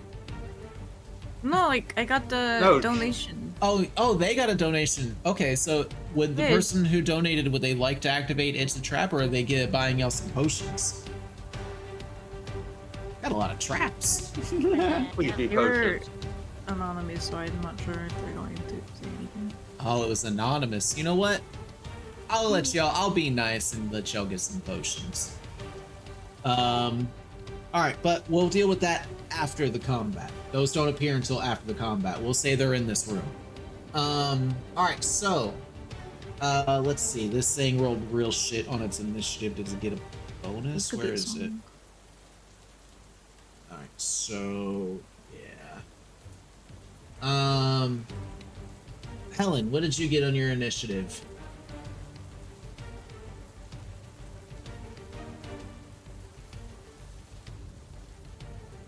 Helen? Looney? Hello? Mine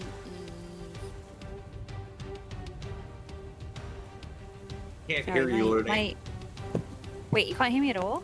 Yeah, I Oh, can hear no, you now, no. yeah. Oh. Sorry, my thingy's got like a very steady rate. It takes a while. It's a 10. Sorry, not my Okay. mic. I don't know why you couldn't hear me, but my No worries. Beyond just with really stuttery when I roll. I wonder if that, when I was trying to roll, it took my mic away. I don't know if that. Nigel, Yeah. what'd you get on yours? I got a 12. 12. Okay. Andrea? 19. Nice, nice. I'm getting really low rolls. And Mivra? That was a 7. Let me check. Yeah, it was 7. Okay. Interesting I'm in looking order. at music. Interesting order for initiative. Top of the order with the 19 is Andrea. What would you like to do?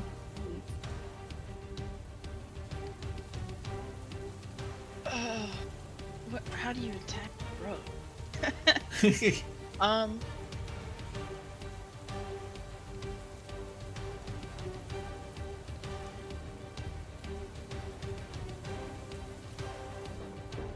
This could work. Okay.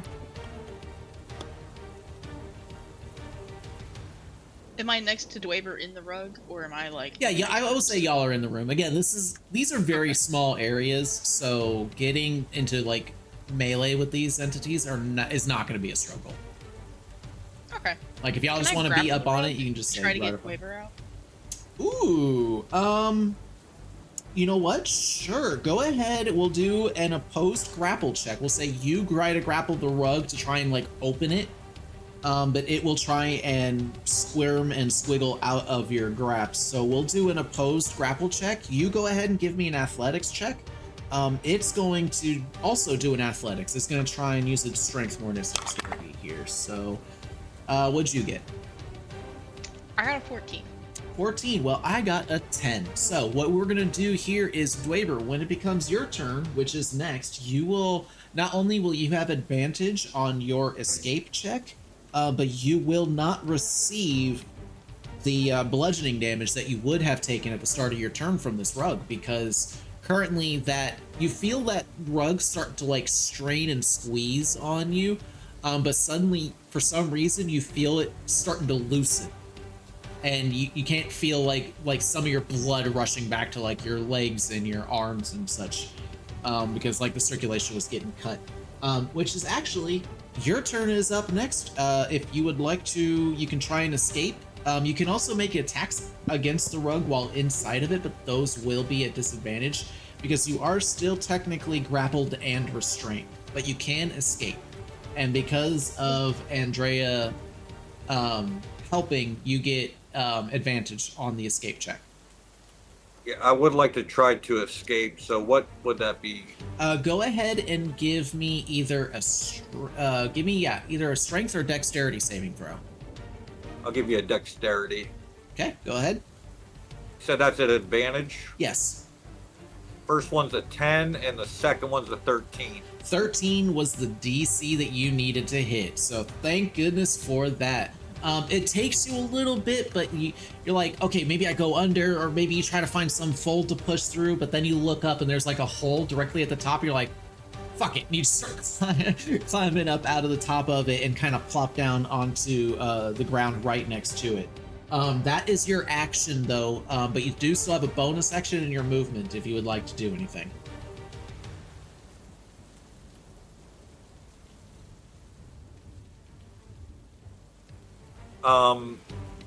Can I drink my potion of healing?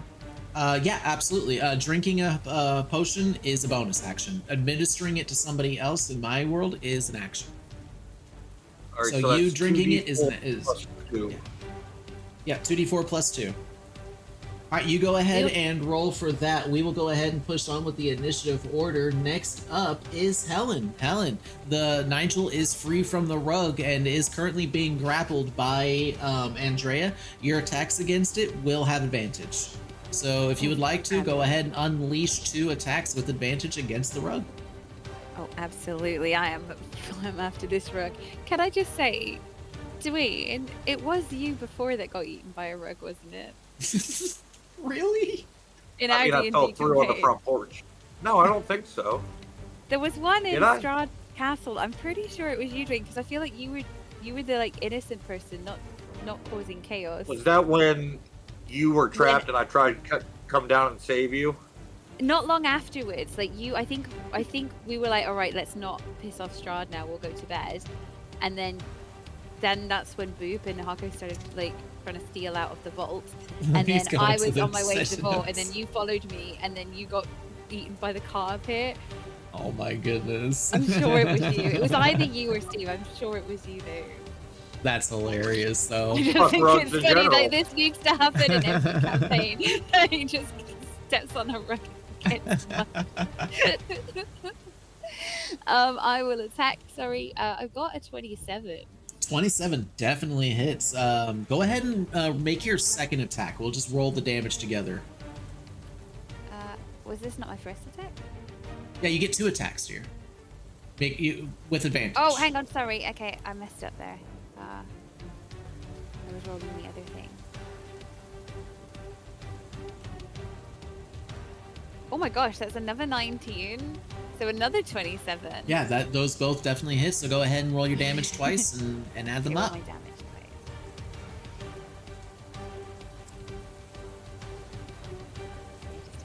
twice. 15 for one, Nice. and for my second one, only a 7. 7. Oh man, you almost one-shot this thing, but it wasn't enough. Yeah, Well, if I frog didn't is do a the fucking first one frog. before I did the DC, that would have been a 12. That It's not hard to hit, but it does have a little bit of hit points to it. It is being animated. So yeah, you go in with your sword and just start slashing away at it. It like a good you slice like a good chunk of the rug just clean off. Like one solid corner of it is just falls down to the ground, flops for a little bit, and then just lies inanimate. But the rug is still up and moving, albeit maybe a little bit slower than before because of the damage it sustained. And with that, Mivra, you are next. This thing rolled shit for its initiative, so. Oh, wait. Oh, wait, you did get us. Oh, my goodness, you did hit a crit. You're a champion class. Thank you, Karen. Thank you for that. Wait, who, me? Yes, so you're a champion fighter, meaning. Am I? Where does it say this? I was So- looking to see if I could find anything. Your subclass is champion, meaning that whenever you roll a 19 on your die, that is a crit. So go ahead and roll your damage dice one more time for me, but only add together the dice value. Don't add in your strength value for it. Give me just the dice value. Just a dice. So what should I do for that? Yeah, Just, roll 2d6 and then I'll just roll what it. they- I'll just roll it from the side. And I'll roll 2. There you go. That is a 12. 2 6s. That is it. There you go. So as that Okay. one kind of like you cut that one corner,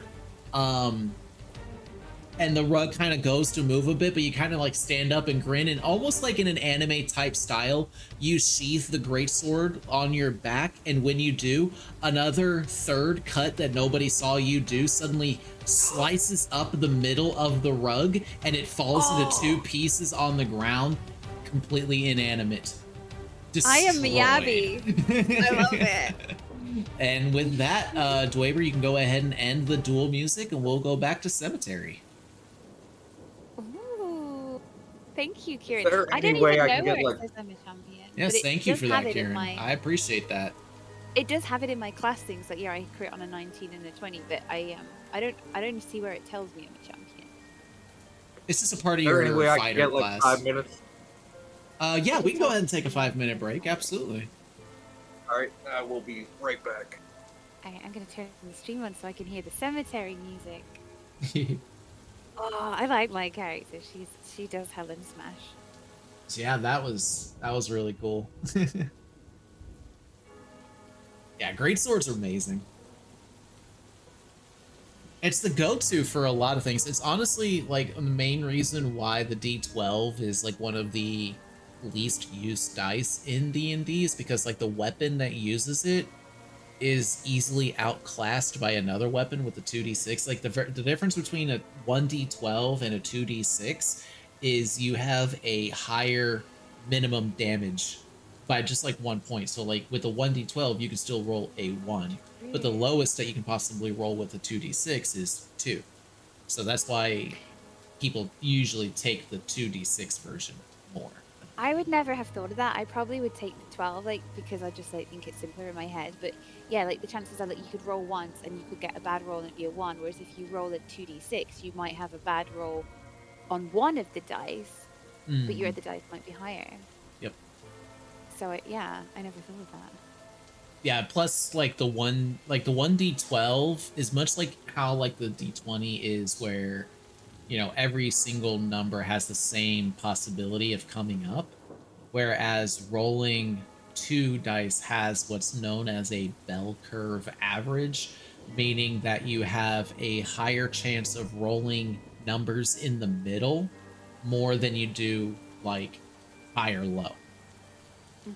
So like there's a lot more numerical combinations that add together for like the middle values than the exterior values. Okay. And you can never roll the 1 if you have 2 dice. Exactly. That is interesting. I never thought of it like that. So yeah, the reason why it's called the bell curve average with the 2 dice is that if you made a bar graph for how many times a certain number can come up because of combinations of those dice, and then draw a line from the start to the finish, it will look like a bell because the middle will have a higher value than the outsides. I'm a nerd. I am such a freaking nerd. Oh, I can see where it tells me everything. Right. You're I didn't also know great weapon fighting as well, so you can't roll a 1. I am. So is that the one, correct me if I'm wrong, but is that the one where if ever you roll a 1 on a damage dice, it's treated Or as a a 2 2. instead? No, it says you can roll a 1 or 2 on damage dice with melee weapons wielded 2. You can re-roll a 1 or 2. Sorry.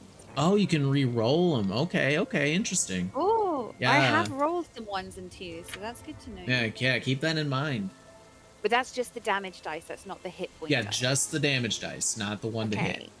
So when you're rolling your that's cool. 2d6, pay attention to what numbers come up, because if you roll a 1 or a 2, you can re-roll that die. So like roll for your weapon damage, and then say you have to re-roll one of them, just go to the sidebar and roll just 1d6. You roll 1 and 2 on a die for weapon, you make a weapon. You re-roll the die and must use the new roll, even if the new roll is a 1 or 2. So yeah, the new one that you roll, if it lands on a 1 or 2, you have to keep it then. You can't re-roll it again. Yeah. It's So, not forever. Thank you very much for that, Kieran. I appreciate that. It says I also get, as a class feature, once per short rest, I can bonus action regain 1d10 plus 6 HP. So I get like a little extra. Yeah, I that only is haven't short rested yet. that is a fighter feature known as Second Wind. A little bit of Wind, yeah. self-healing burst for yourself. And that's a bonus action too, so you can go in, attack twice, and bonus action heal up. You also have what's known as an action surge, meaning that once per long rest, you have the ability to give yourself just an additional action. Meaning that you can attack again, you can, do your dash, you can do an action to hide or something like that. So keep that in mind as well. But why would we do that when we're sleeping? No, that's you can do, like, you get that once. Like, you can do that once, and then in order to get that back, you have to get a long rest. Oh, okay, yeah. Okay. I thought you meant like we do it when we're resting. Yeah, no. And I'd be like, yeah, but when I'm resting, I'm sleeping. Like, what would I be like? Yeah, I'm attacking again because I won't be sleeping. I get it. Okay. It's amazing the party has survived with you attacking all the time while you're asleep. I told you, Helen doesn't think too much, guys. I just got a donation from someone named Traps, and they donated 5. Traps. Traps giving us traps. Traps! I feel like that's Kieran. So many traps. Although who would, or Prey would name themselves Traps. I love it. It's a trap. All right. Actually, that sounds like something Prey would That's do. actually 2 more traps. Okay. Trapjic turtle. We'll wait for Dweber to come back for the activation of that trap. That's right. Poor Dweber. I wonder what they want, right? No, that's definitely Prey. Nobody wants to help us. They just want to give us traps. Ooh, I know how to do it too. I know exactly what I'm gonna do. I really like that the rug came in extra because, as I say, I swear that happened before, and I just want that to be a running theme on every campaign he ever does now. I am back. I I'm have- sorry about that, guys. Welcome back. So, welcome. Dweber, I Back, I'm sorry. oh, you go ahead and tell him. me? Yeah, you can go ahead and tell Oh. I just got a donation from a person named Traps, and they donated $5. him. Sounds like a trap. Yep. So, as the rug falls down and becomes inanimate, it actually begins to, almost in a fiendish type manner, begins to slowly burn and dissolve away into ash. And as the cindering part of the rug gets near one of the corners, an arcane rune begins to glow of a sickly purple. And as soon as the cinder touches, it suddenly erupts in a burst of necrotic energy. I need everybody to give me a Constitution saving throw. Oh, I got a good con. Numbers at that. Oh, I think I just clicked Constitution. 13. Of I rolled course, a that's 1. lowest one. 8. He says I 19. rolled a 1. Okay, so everybody except for Helen, because Helen, you said you rolled 19? 19. Wait, My who con rolled is a ni- plus, Okay, plus 7. okay. I need you all to reduce your maximum HP by 9. As you feel your very life essence suddenly pulled out of your body, and you actually see portions of your, what appears to be like your soul or some ethereal energy that is seems like a mirror version of you, almost gets pulled out of your body. It looks back at you horrified and reaches out to you for help before it's suddenly pulled violently down into the ground. And when that happens, there's a sudden shockwave as the whole entire house shakes and dust comes down from the walls from the sudden minor tremor that shudders through this whole estate.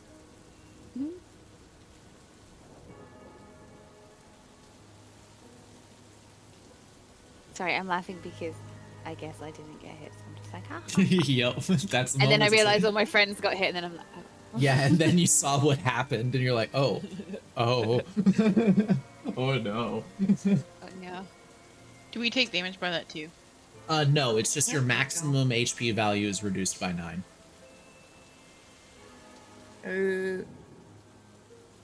So just to technically, clarify, is the rug still quote unquote alive, or did no, it's is gone. destroyed? It completely Okay. dissolved away into ash. We've gotten cursed by a rug. So, Nigel, after all of that Yes. happens, going carrying back to that 19 investigation that you rolled earlier for the fireplace, you go over to it and you notice that the very weird and elaborate mural of plaster that kind of rises up on it is literally just that. It's just plaster. And in parts of it, you can actually notice that because of like, you know, improper care, or maybe because of the tremor that just went through the house, you notice that some of it is of the plaster has cracked and fallen to the ground, and underneath it you see like an intricate wire mesh type skeleton that appears to have been like the base of what was used to smear this mural and build this elaborate structure. Can I go over and touch it?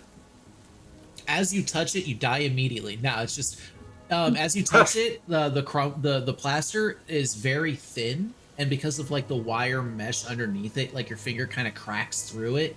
A piece of the like you go over and kind of poke at a demonic looking face, and like a portion of the face and a horn kind of crumbles and cracks and falls to the ground and kind of just cracks and crumbles onto the ground at your foot.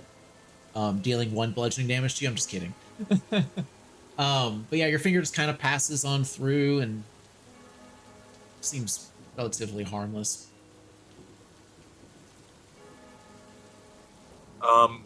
Can I look around and see if anything else catches my eye in this room? You can give me a perception check, and if what would the others like to do at this moment? Is there anything anybody else would like to do? also like to look around the room. Okay. I got a 14. Would you like to do investigation or perception? You can go ahead. Actually, yeah, I'll do investigation. And it was instead. 14 perception or investigation there, Nigel. Perception. Okay. Kind of glancing about the room. Let me see. You can't really don't notice really much of anything, other than like the dried wood.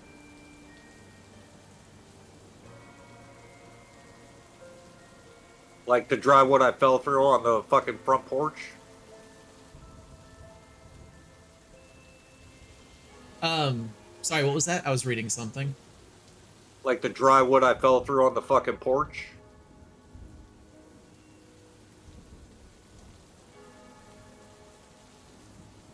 No, like this wood has been like placed here for a while. Like maybe the previous owner, like there's even like a slight layer of dust that's beginning to build up over it, almost like the previous owner of the estate had just left this here with the intentions of being able to light a fireplace if the need ever arised. For shits and giggles, can I light a fire? Yeah, give me one moment with that. Mivra, what did you roll with your investigation? A 10. A 10. You giving this room a pretty, it's not a like elaborate investigation, but you give the room like a really good once over, and you feel like this room seems to actually be pretty relatively safe. It's also dry and cozy. And Nigel, go ahead and just give me like we'll just call it like a DC 5 survival check to light this fire. Like it's really easy to it's dry, it's easy to catch, but there's always room for 7. error. Yeah, I mean it takes you a couple strikes on your with your tinderbox to get it going, but after a while, yeah, you get a nice comfortable fire going, and it definitely helps build a cozy ambience in the room. Mechanically speaking, as a DM and out of roleplay standards, this room is a safe zone that could be used as a short rest area if the need ever were to arise. The temporary HP thing, would a short rest fix that? Say that again? Probably not. Like how we've lost 9 max HP, would a short rest fix that? No. You don't think so.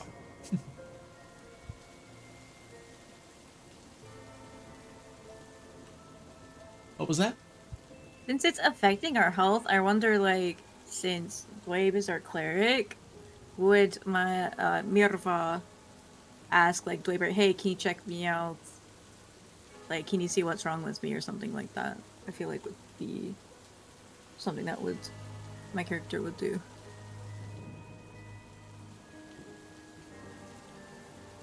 Is that something I can do, or? Nigel, if you would like to, go ahead and give me either an Arcana or a Medicine check. I'll do a medicine check, and that is 21. 21. All right, give me one moment. I'm going to hydrate here. That sounds like a plan. I should I guess hydrate I'll too. hydrate too. Yes. Yes, everybody drink water. Everybody hydrate. Hydrate or I've dihydrate. got monster though. All right, so as you kind of take a moment, you place your hands on either side of Mivra's cheeks and you kind of look like in her eyes and look over her face and give her like a glance over. A slight shudder kind of runs down your spine as you realize Mivra looks to be a couple of years older than what she did when y'all arrived here. So Like- something is aging her. Yes. And then you kind of take a moment, we'll say you happen to have a mirror in your inventory and you kind of take a glance over it yourself. Or actually, we'll say there's a mirror on a side table in here. And you go over and kind of take a glance at yourself and you notice that you too seem to have aged a couple of years. And then you go over and take a look at Andrea and Sure enough, you can sense like it's subtle, but you see slight wrinkles at like the edges of the eyes and like sides of the mouth, and you see like slight graying of hairs and such like that. Like it's very subtle, but you can tell. All three of you have aged 3 years, or yeah, let's say 3 years. Fuck it, Am I still young? because you and lost 9 beautiful? hit points. So yeah, you're still beautiful, young and healthy and hip and with it. You feel And great. hip. Great. You feel great.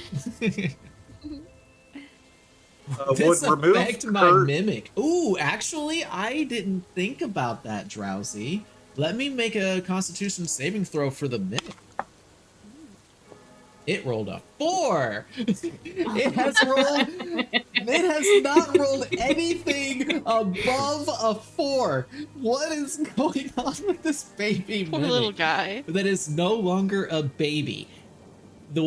So you suddenly feel on your hand, Mivra, a sudden weight, and you look over and you see what appears to be, God, what form would it even take? I guess at this point it would take like a form of a gauntlet, and it is going to make a bite against your whole hand.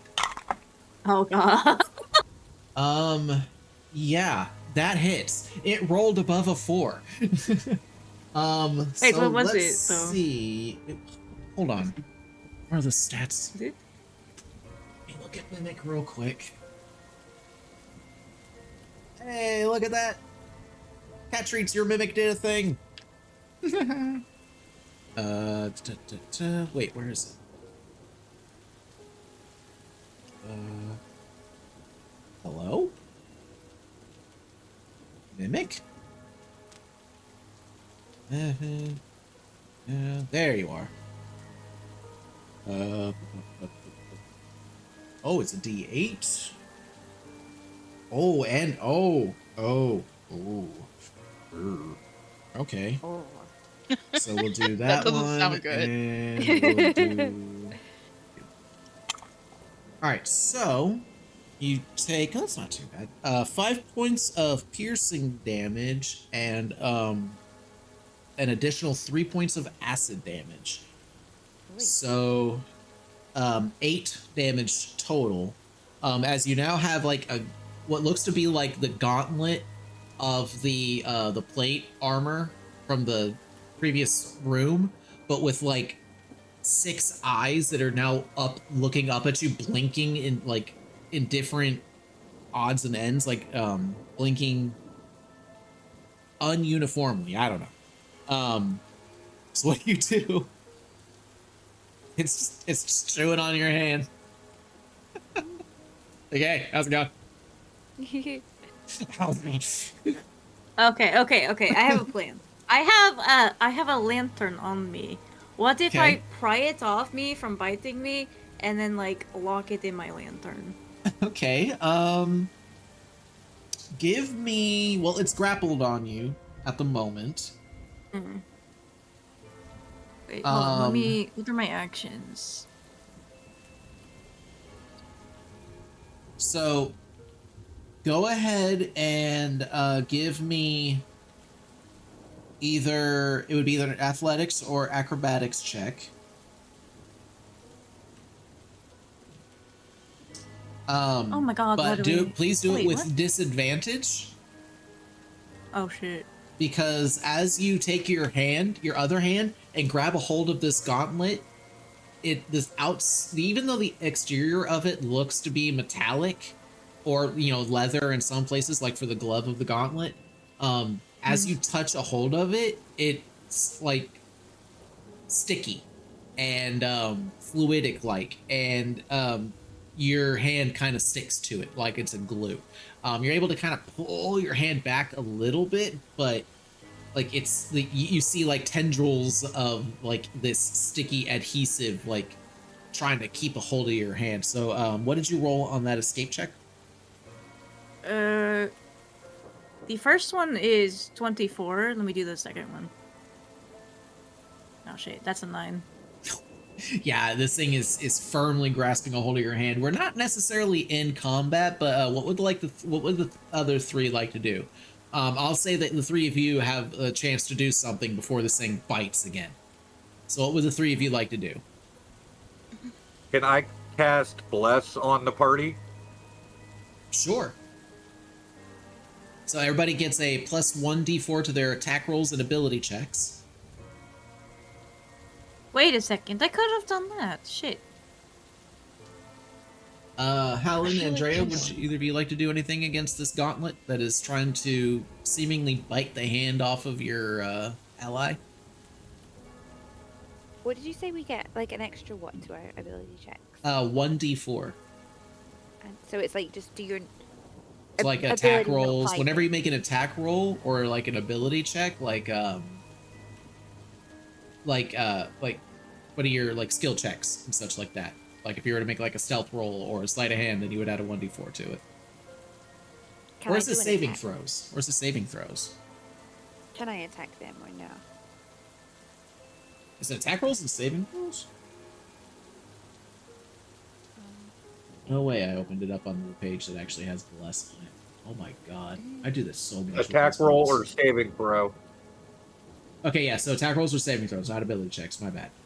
So yeah. It's an attack roll or saving throw, so you add a d4 to them. Can you guys hear all the banging, by the way? Because I've got No. fireworks. No. Okay, good. So am I allowed to attack this thing? If you would like, yeah, you can make 2 attack rolls Careful against not it. to hit me. Do I need to do the the hit DC thing, or is it? Yeah, literally you just still like- roll to see if you hit, yeah. So it's like you're in a fight still. Yeah, but I'm not having y'all roll initiative. We're not bringing up the combat music. It's just this one little entity, and it's not posing that big of a threat right now, other than trying to chew the hand off. 14. 14 hits. Go ahead and roll damage. That's 12. All right, 12 damage. Yeah. So what I'm gonna say is, as you hit the glove, it kind of gives off like a faint little, like a little screeching noise, and lets go of your hand, and kind of like, almost like in an inky eldritch horror type of way, because mimics can change their forms and stuff. It kind of like jumps off of the hand, finds like a crack between like the wood paneling in the walls, like a little like mouse hole or something, and just kind of squeezes itself into it and disappears out of the room. Ooh. Interessant. I'm gonna like fall back onto the ground, like gasping, like, oh my goodness, what just happened? Yeah, you look down. I at almost your- lost my hand, and I kind of like look up begrudgingly to the group, guys. You look Can we down take at a your second? wrist, Mavrin, or Mivra, excuse me, and you actually see now like this kind of cool looking ring of teeth marks, like just like open wounds like around your wrist, but you kind of can't help but think, wow, that's actually gonna look kind of badass when it scars up. Like you got a You little got a scar mimic bracelet. tattoo. Scar bracelet. Hell yeah. That's cool. All right, but with that, what would you all like to do?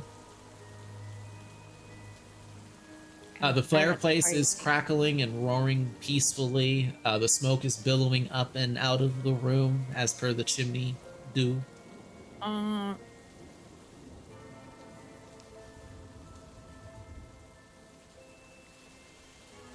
I think we should explore some more rooms. Yeah, we got a lot. I want to take a short rest, please. I'm ouchies. I'm out. Can we take it? If How y'all many want to. ouchies are you? Very ouchies. I mean, we're already here. Like, it doesn't hurt to take one. I guess it's safe to do so. Yeah. So we took one already. So it's allowed. All right, short rest. Alrighty. If anybody would like to use their hit dice to heal up, you are more than welcome to do so now. And I have a thing for this, right? So what's my thing on a short rest? I can use my bonus action to regain 1d10 plus 6. Well, that's your second wind. You use that in combat. Wait, It's a I short just- rest to get it back. I lost 7 hit points when I short rested. What's up with that? Wait, what? You lost? Wait, yeah, you it did went from lose 30 to 7... 23. What the fuck? That's so weird. You did get 7. You did get munched by 7 points for something. No, that was Mivra. That was I got Mivra. munched. Yeah, the only thing I lost was my max HP. I was back to full health, and then the max HP went down by 9. Out of curiosity, how's y'all's max HP looking after that? Not 30. max, Not not sure you how mean this- current. I'm at 40. Do you mean current? Yeah, just My max Andrea, is Mivra, 64. and Nigel. Just the 3 that got hit with that pulse. The short rest isn't working for me. No, it's not. The like from- dice rolling, The what isn't? one- the short rest. Hmm. I guess I could just do it Um, automatically. Is it a D6? Yeah. I think is what it says. Yeah, no, for I D8? think for rogues, let me look this up. I think it might be a D8, but I might be wrong, but I can Does look. it? Does Yeah, it because tell when you? I look at it, it says D8, so that's what. Yeah, I'm yeah, gonna yeah, roll. yeah, D8. So mine says 1d10 plus 4, but it says total 6. Does that mean I can't heal more than 6 if I got like a d10 plus 10 plus 4? I don't know why it's saying that. Do I just go by the dice, or it that might yeah, it's just 1d10 be- or total 6? That might just be like whenever you're leveling, like a hit point sweat leveling thing. Yeah, fighter hit dice is 1d10, but I don't know if you got hit by anything. Or if you're hurting or not.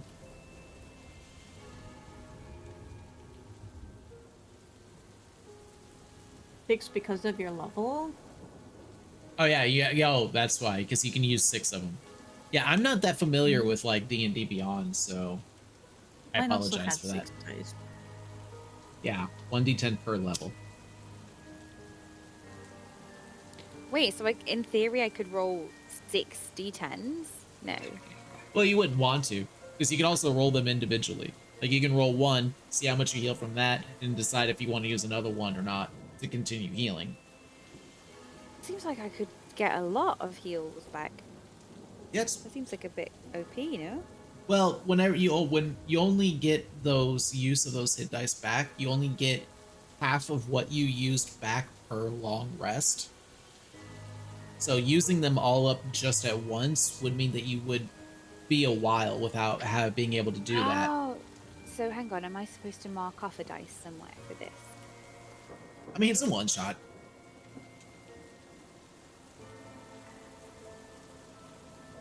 Yeah, I just don't know. KG, I don't think you have that emote. It's not working. don't.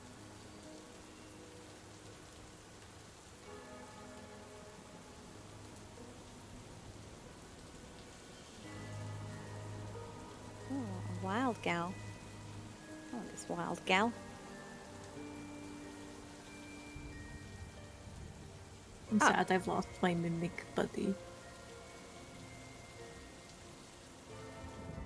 You're the one that's like, does it affect my mimic? Because What did you I do? just- Yeah, you just had to remind the DM of that. I didn't just you? thought maybe it would get older or something. It I don't know. did. Curiosity. Oh, it did. And it Yeah, it turned leveled into from an rolling a adult mimic. 4, only ever rolling a 4, straight up to rolling a 16 plus 5. Because it aged 2 years. Bruh. Excuse me. Got nobody to blame but yourself. Alright, so, after everybody's rest, how are we all looking? Everybody good? Yes. I think- My feet still hurt. And they will continue to do so. Okay. Guys, how do you So- feel about going upstairs? Aren't we already upstairs? Or No, we y'all are downstairs? downstairs in the like bottom right hand room. The one that is currently above my head on Dwaver's stream. I think we should finish exploring downstairs before we move up. I agree. Should we go maybe to the room straight across from us? With the piano? The go room.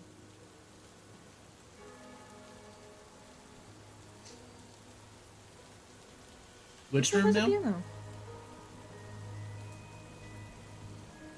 The one with the wood floor and the rug. What? And the The one with piano? the if you're talking about the room in the middle, that's the Oh my the God. entry foyer that No, y'all no. came in at. I was looking at the wrong map.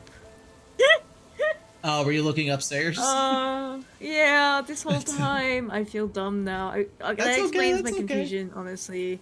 Okay, yeah.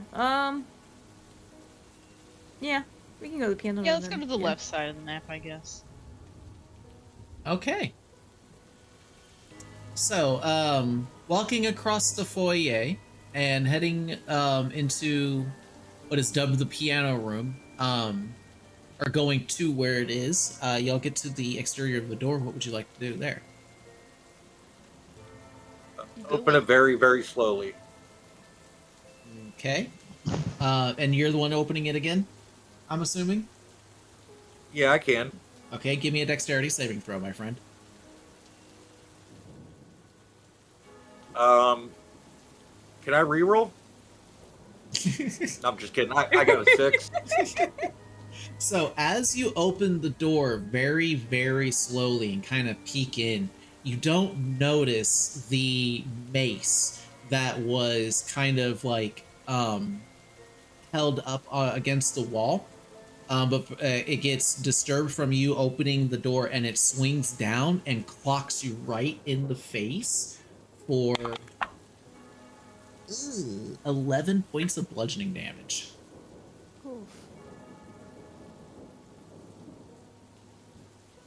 I just got a $5 donation. Ooh. And then it explodes. Everybody, make a dexterity saving throw. I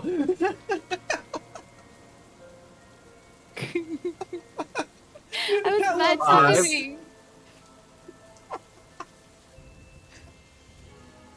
Jesus.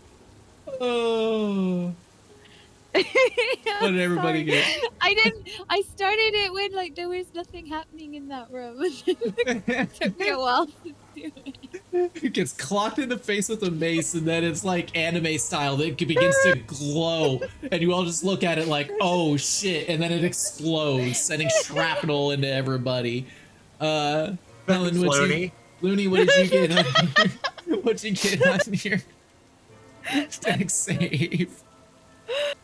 I'm sorry. And Sorry, I got a 19. which is 19. Okay, yeah, you're good. You're 21. good. why- Andrea, Sorry, what'd you get? Jane. Andrea, 17. Sorry. 10. Oh, 10? Okay. Mivra? 9. God.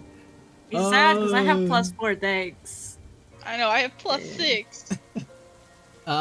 Everybody but Looney take 7 points of fire damage. Well, except for sorry. Mivra, actually, because you are resistant.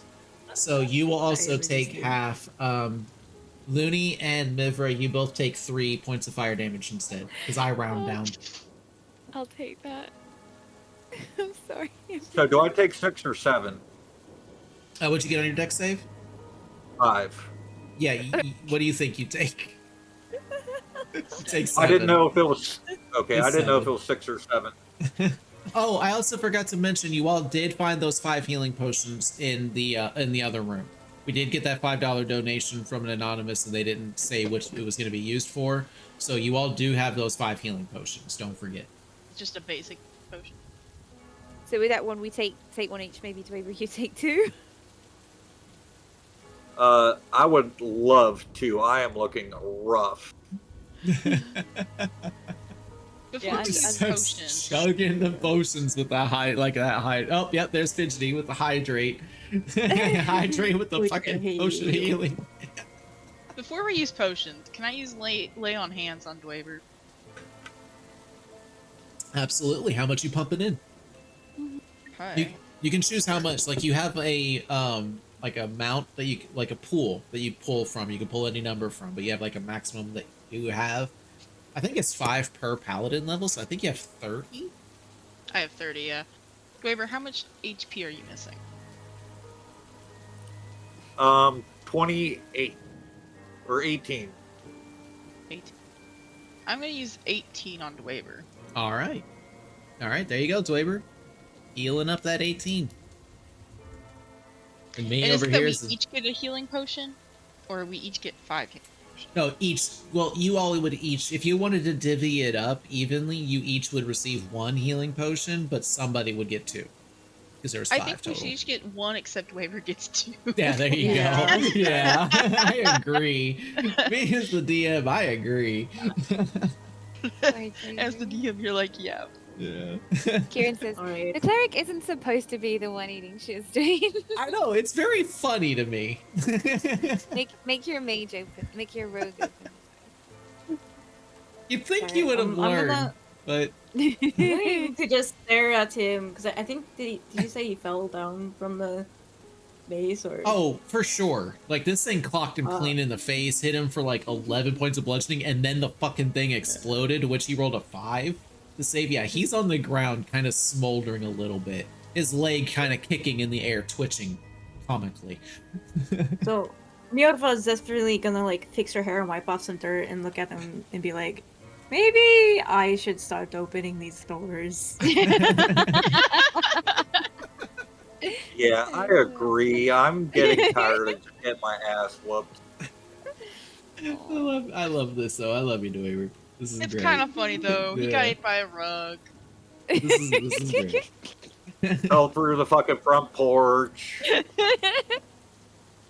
To be surprised I didn't sell- fair, to be fair, surprised I didn't- this place is trapped like fucking crazy. I'm surprised I didn't set myself on fire when I lit the fire. Yeah, I am. That's why I set the DC to 5. It's like it's very easy to start a fire here, but there's always that margin for error.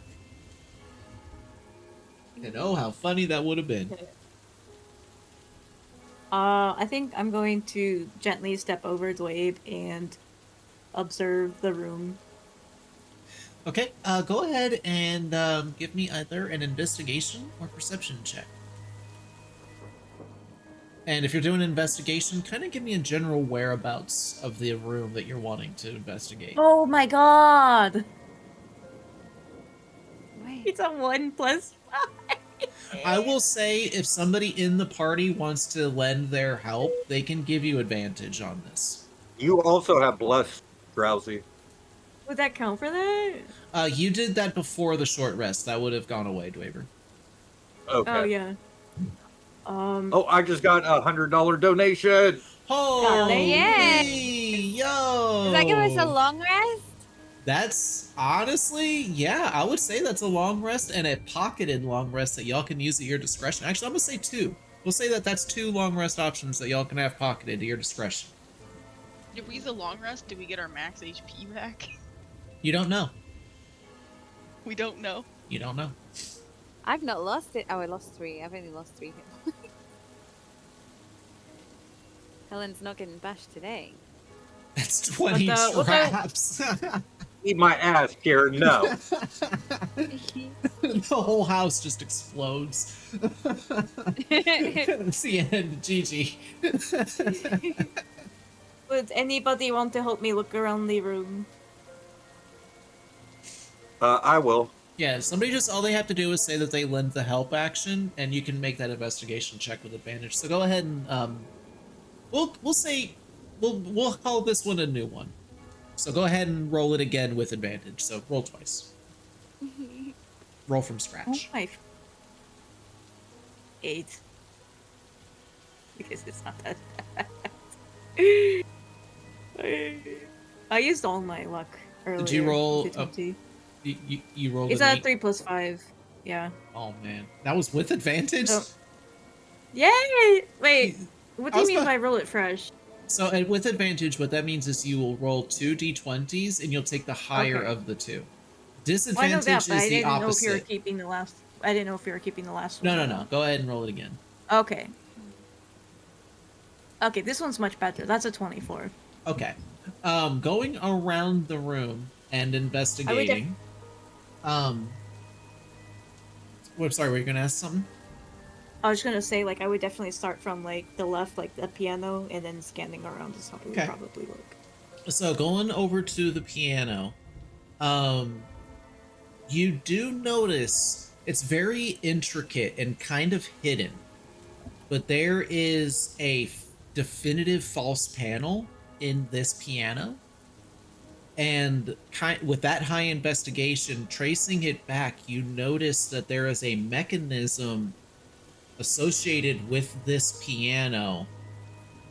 And it, with that, yeah, that's a really good investigation. You can tell that the mechanism will be activated if a certain sequence of keys are pressed on this piano. As to what that certain sequence is, unfortunately, you're not able to ascertain because the mechanisms going to the specific keys that are required for it all look very similar and don't give any kind of distinguishing pattern. Mm-hmm. But you feel as though if some sequence was played on this piano, it would open the false panel of this piano. Otherwise, the panel itself is impenetrable. It is adamantine plate, which is very expensive, very hard metal, cannot be broken through, and there's nothing that you can pick to open. Continuing on with the rest of the room, with the investigation, nothing else stands out. There are no traps. This is again what seems to be a safe room. But with that high investigation from the remnants of the trap that Nigel fell prey to at the door, it was very rudimentary and quickly built, meaning that this seems to also have been a trap left behind by whoever is currently in the house with y'all now, or what you all assume is a person in the house with y'all, with that extra carriage outside as well, and not a trap that was built by the original house owner. But other than that, there's no other key points of interest in this room. Can I do an investigation check on the piano to see if I can figure out what keys need to be played? Sure, go ahead and give me an investigation check. The 17. No, you are not able to ascertain that. And actually, scratch what I had said about there not being anything else of note in the room. You do notice that there is a side cabinet in the room, but it is currently locked. And that is the area that's to the left of the tables and the chairs. I would like to go look at it and see if I can pick it. Okay, go ahead and give me a sleight of hand check to pick the lock. 28. Easy enough. You are able to open it up, and it opens with a flourish. And in the inside, you find two potions of healing. Excuse me. Gotta make a roll. What appears to be a morning star that has some faint arcane runes carved across like the handle, very reminiscent to like the +1 daggers and the +1 longsword.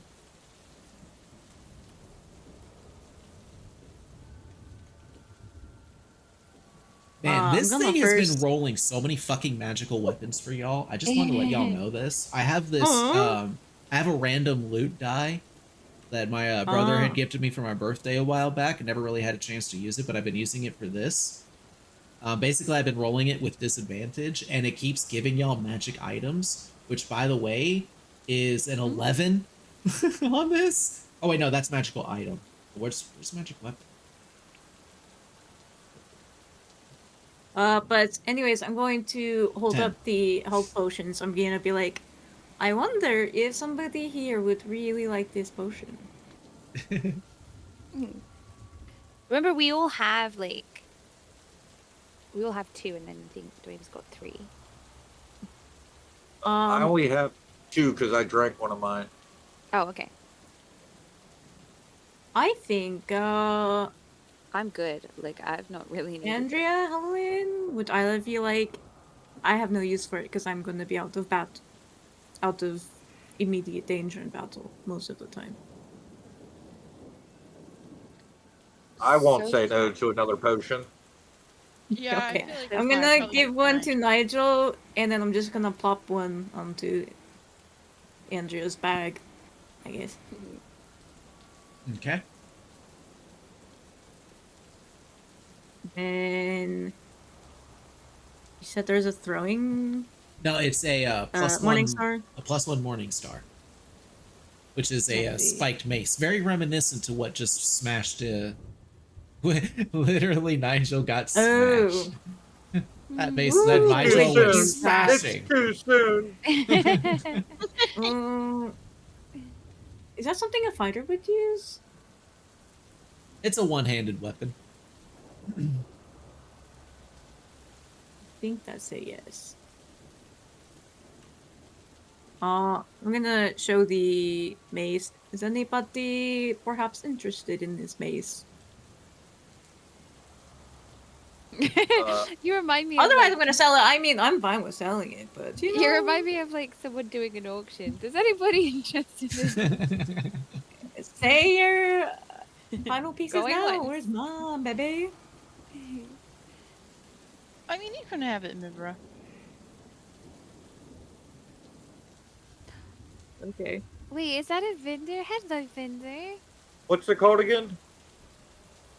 Morning Star.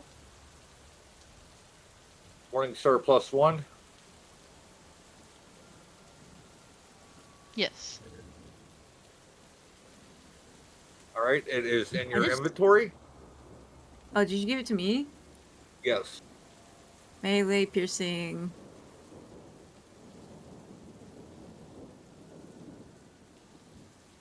Pretty sap.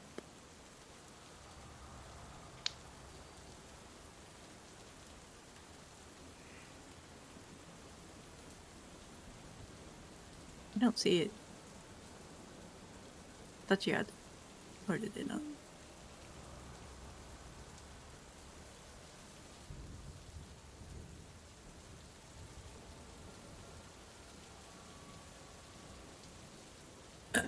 Sorry. All right, so, but yeah, other than that one cabinet and the piano, nothing else really seems out of the ordinary here.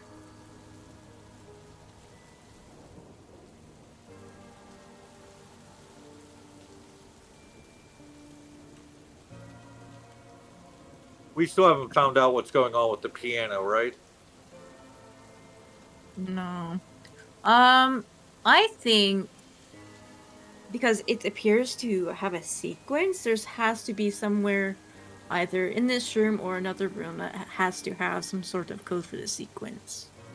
Where do you guys think we would find something like that? Oh, I love a good piano puzzle. I doubt it would be in this room, but I mean, we could check. I will say I have not noticed anything of too much interest other than this piano, so I do not think it's in this room. Should we try another? I'm no good at like investigation checks. I've got like no intelligence or wisdom. Just saying. Dump stats. No, dump stats.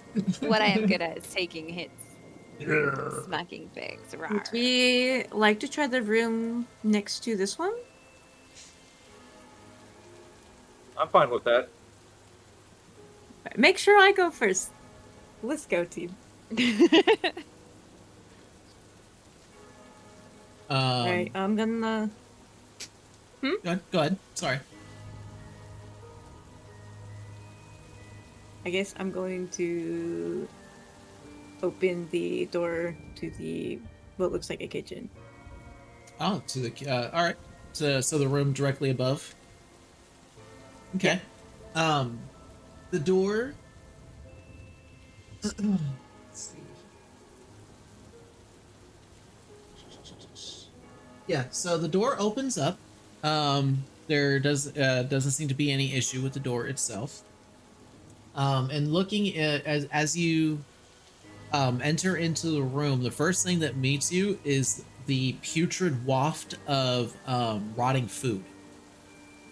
There is a lot of like things that have been left out and had just kind of rotted away a bit, including like a lot of moldy breads and stuff like that. But it doesn't seem like a lot of the smell is coming from this room itself, but maybe like an adjoining room or something like that. But there's something definitely nearby that is just putrid in odor.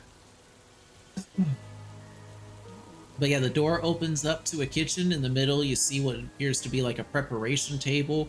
In the back is like a large charcoal-esque type oven and stove, and like a cauldron on one far end.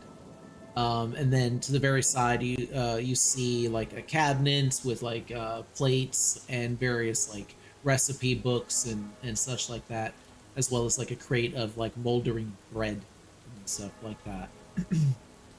To the back on the to the side of the door is a large cabinet that appears to be like a storage cabinet of a kind. What would y'all like to do? Can I look in the storage cabinet? Uh,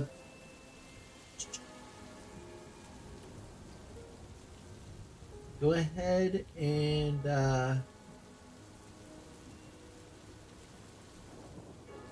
ahead and give me a dexterity saving throw, please.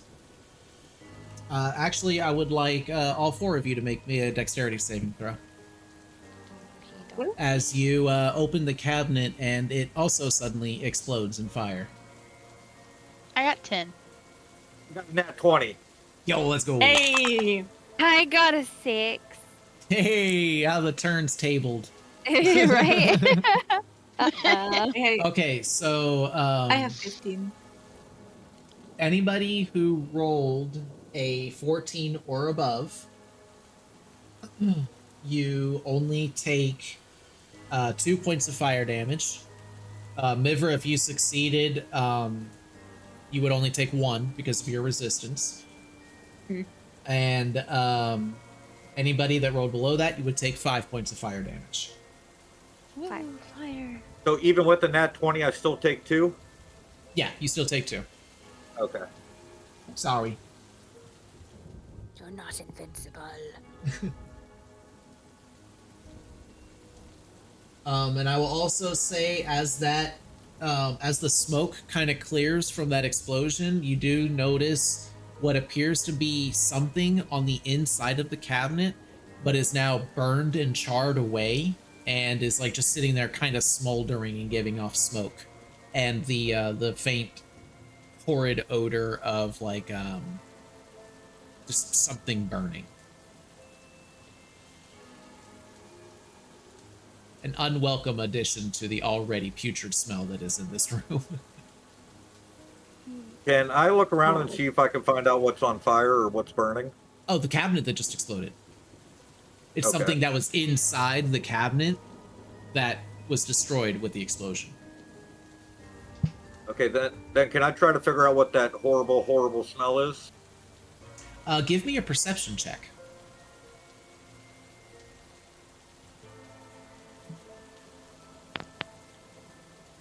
It's going really slow. 17. 17.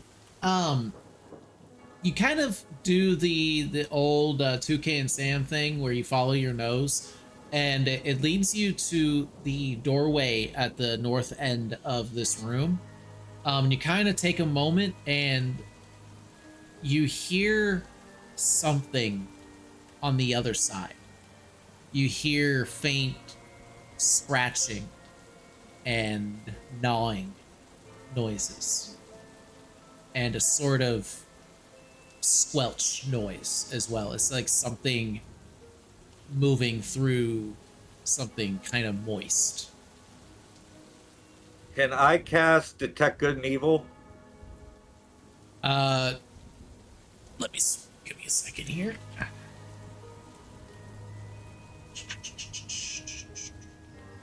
Detect good and evil. Gonna detect evils all around the good. For the duration, you know if there's aberration, celestial, elemental, fey, fiend, or undead within 30 feet of you. So, as you reach out with this sense, nothing is pinging on the opposite side of the door. However, roughly 20 feet below you, you detect an extremely powerful fiendish aura. Is there a way? I don't see a way to get to the basement on this map. There is no basement, from your understanding. There's one of the design. Interesting. So one thing you all remember back when you met with the Adventurers Guild in Dry Hills, that the original owner of the house had a crippling fear of the underground, especially the Underdark, because he had once been abducted by drow and was saved by an adventuring party. It's one of the things that he adores. So one thing that he always refused to do, or one thing he was adamant about with the original design of the Doorman estate, no basements. He did not want anything underground. No basements, no storage cellars, nothing. It's from your understanding, when you look down at the blueprint and realizing this, you're also realizing that the room opposite of you is a storage room of sorts. So from the looks of the design table, this was the area where fruits and vegetables and like a meat locker and such like that would have been. So the faint chewing, scratching noises that you're hearing on the other side is probably something feasting on whatever rotten, horrid slop of food is left on the opposite side of the store.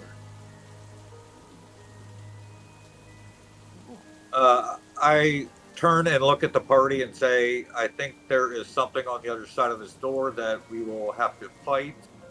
Are you guys interested in a fight, or do you want to run away? Fight. I mean, what do we know about this supposed entity? We know I hit it. So going back to the when you cast Detect Good and Evil, nothing pinged on the opposite side of the door. So whatever's on the opposite door, it's not celestial, fey, fiend, undead, or any of aberrations or anything like that. Whatever's on the opposite side of the door, you can ascertain is something natural. But underneath you, you are detecting an extremely strong fiendish aura. And fiend means it's either going to be devil or demon. Because that's what fiends are. We actually Dwayne knows this. Nigel knows this, excuse me. But I'm sure he's also relating this to the party. Yeah, I take a second to kind of like take in the surroundings and see if I can like see or hear anything. Give me a perception check.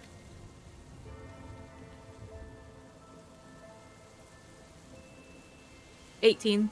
You also hear the same scratching and chewing noises that Nigel had heard on the opposite end of this of the door. I'll say with the 18, You also hear every now and again the faint sound of a squeak. A mouse? If you want to give me, you and Nigel, go ahead and give me nature checks with advantage. I don't think my nature's that good. No, it's not. I don't know if it's important, but I can't understand. I can't understand infernal with the. Oh fuck! That's a 2 and a 14. Okay, Nigel? My page is like froze. Oh no. Do you need to maybe use a different browser for it? I'm having issues with it too. What It are you might just be using? D&D Beyond itself being slow. I do have a lot of tabs open. That could also be it.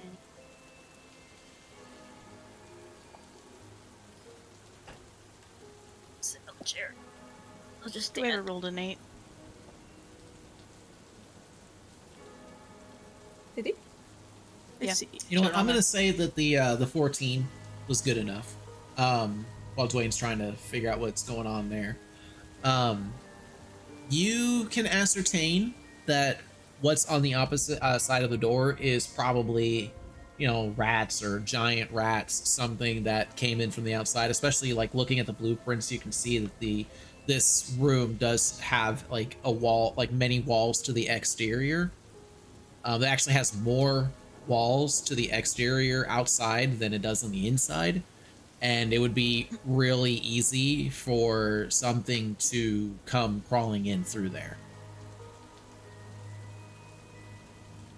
Like, you know, chewing through the wall, especially if they smell, you know, a strong presence of food. And while food is rotting and smells horrible to us, it's giving off a much stronger scent. And scavengers like rats are definitely going to be attracted by that strong scent and come in and eat up what they can. Helen, what do you I- say to confronting what's on the other side of the door? I would love to. I have an inkling. It is something rat-like. It may not be a rug trying to devour us, but I definitely think we should check it out and make sure we get the hand up on them before they get the hand up on us. Out of character, I will say, like, I know whenever we come across like demons and stuff in our other D&D campaign, like we're always kind of advised like we can't fight stuff like that. We're not strong enough for demons. But if there's something there, like, and it's a one shot, like I feel like hopefully Leon is not going to put something there that's going to completely kill us. We'll find out. I hope Um, Leona did. My nature checks came through, and I got 3 8s, believe it or not. 3 So- 8s. I see 2 of them. I don't see. Oh no, I do see the third Yeah, now. like I said, you are able to ascertain with Mivra's 18 that it is like giant rats, or no, it was 14 that they got. Still, yeah, there are rats on the opposite side of the store. And how would Nigel guys feel are about the- just going in there and destroying rats that are just eating vegetables and rotting fruits? It depends on if they attack me. So I you're definitely think we should get them before they get us. Please go in there and give me an animal handling check. Wait, actually, I have animal handling. Dweber, what's your animal handling? +4. What's yours, Helen? How do you not have proficiency in animal handling? I'm kind of disappointed in you, Nigel Thornberry. I honestly don't know. Wait, did I not take it for him? It probably just I know wasn't I an had it- option. It's fine. I definitely had it for. Wait, maybe I didn't get it for this one. You know what? I think my Honestly, wolf just paper because of, you know, this being a one shot and I don't really care anyway, go ahead and give yourself proficiency in animal handling. Dweber and Looney. Fuck it, why not? I don't think it's not an option for me. I guess I didn't have it. For some reason, I swear I saw it. Oh, well, it's animal handling +2. in my All right. proficiencies. But yeah, no, it's not something I have. Now my animal handling is +7. Are you going in there? Oh, Are you going to it's my converse with the proficiency. rats? Mivra, do you mind trying to open this door for me? I just rolled a nat 20 in animal handling, if that makes a difference. Well, you weren't doing the action yet, Looney. You didn't say what you were doing. You can't I just don't roll know. it. You can't just be like, oh, by the way, I rolled this and got. I Not how actually it clicked on it. works. I thought you said I could give myself a Okay. proficiency, so I clicked Wasted on it to add something. Yeah, but Wasted it rolled. it. Before I open this door, I want to make sure it's not booby trapped, so I would like to investigate this door. Okay, go ahead and give me an investigation check. I also have Mage Hand I could try to open it with. Ooh, crit 20. Crit 20. Plus 5. You know definitively, without a shadow of a doubt, that this door is not trapped. It is, however, locked. So I'm gonna first start off lockpicking it. Okay, I'm gonna have you do, because you're trying to do this quietly. I'm gonna have you do 2 separate checks for me. First one's going to be stealth check, and then sleight of hand.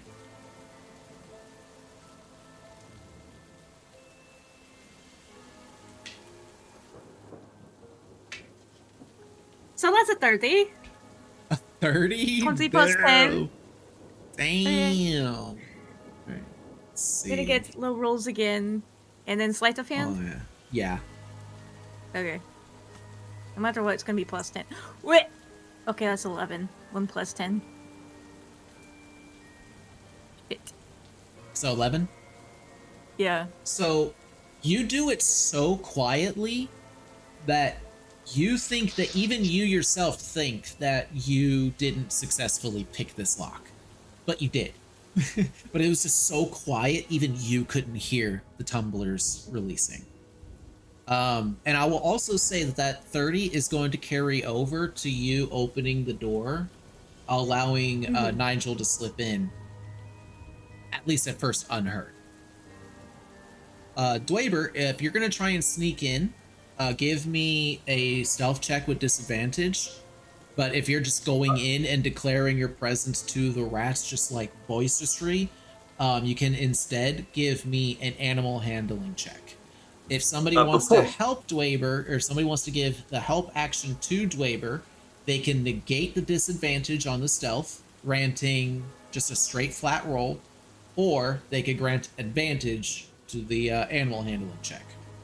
Your choice. What's the best?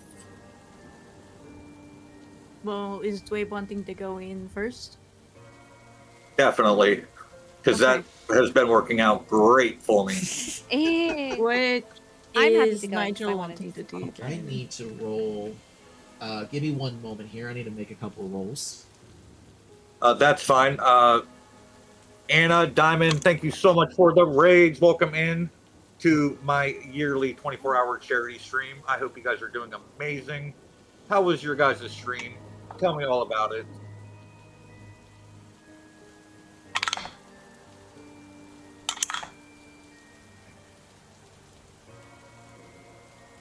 Okay. All right. I will help you with either that you choose to do, Nigel. I'm Good probably idea. going to do animal handling because I'm better at that. Okay. Will You it got help this. if I help that because I've got a proficiency in it too? Or Yeah, is if you that want to nothing? give the help action to Nigel, he can roll with advantage on his animal handling. Okay. Does it like because I don't roll anything or No, you're Doesn't just matter you're who just does you're it. you're doing the help action. okay. I help. All right, Nigel. Go ahead and give me that animal handling check. All right, first one's a 23, and the second one's a 27. Jesus. Oh yeah. Dang it. You got a nat 20? I did. Got a nat freaking. See, these are these moments that I understand how, Brendan Lee Mulligan feels when he is just thinking to his head how disastrously bad this can be. And then one of the players rolls a nat 20 and he's just like, oh, well, fuck me then. Nigel, the door opens to you, and it takes a moment for your eyes to adjust as you walk in. Let me first ask, how do you sway these giant rats that are currently feasting away? Before I tell you how many that there are. I get on my hands and knees and crawl on the floor with them and mimic their sounds, like, Oh and my god! talk to them and try to become friends with as many of them as possible. So the rest of the group watches as Nigel plops down on the ground, starts scurrying over to like this rotten food, to a group of 12 giant rats. Okay, I had to roll. The roll that I did was 3d4s. It was gonna be 3d4 rats. I rolled a 4 on each one. There are 12 giant rats in here, and if this roll had gone bad, they all would have had an attack, like a surprise round against you. So I just want you to understand how bad that would have been. Just 12 rats just all of a sudden jumping at you and just eating your face. But instead, you all watch as at first the rats are looking really confused. Like they kind of, like a couple of them kind of scurry back and kind of hiss a little, and their like fur kind of bristles up and they, you know, get bigger.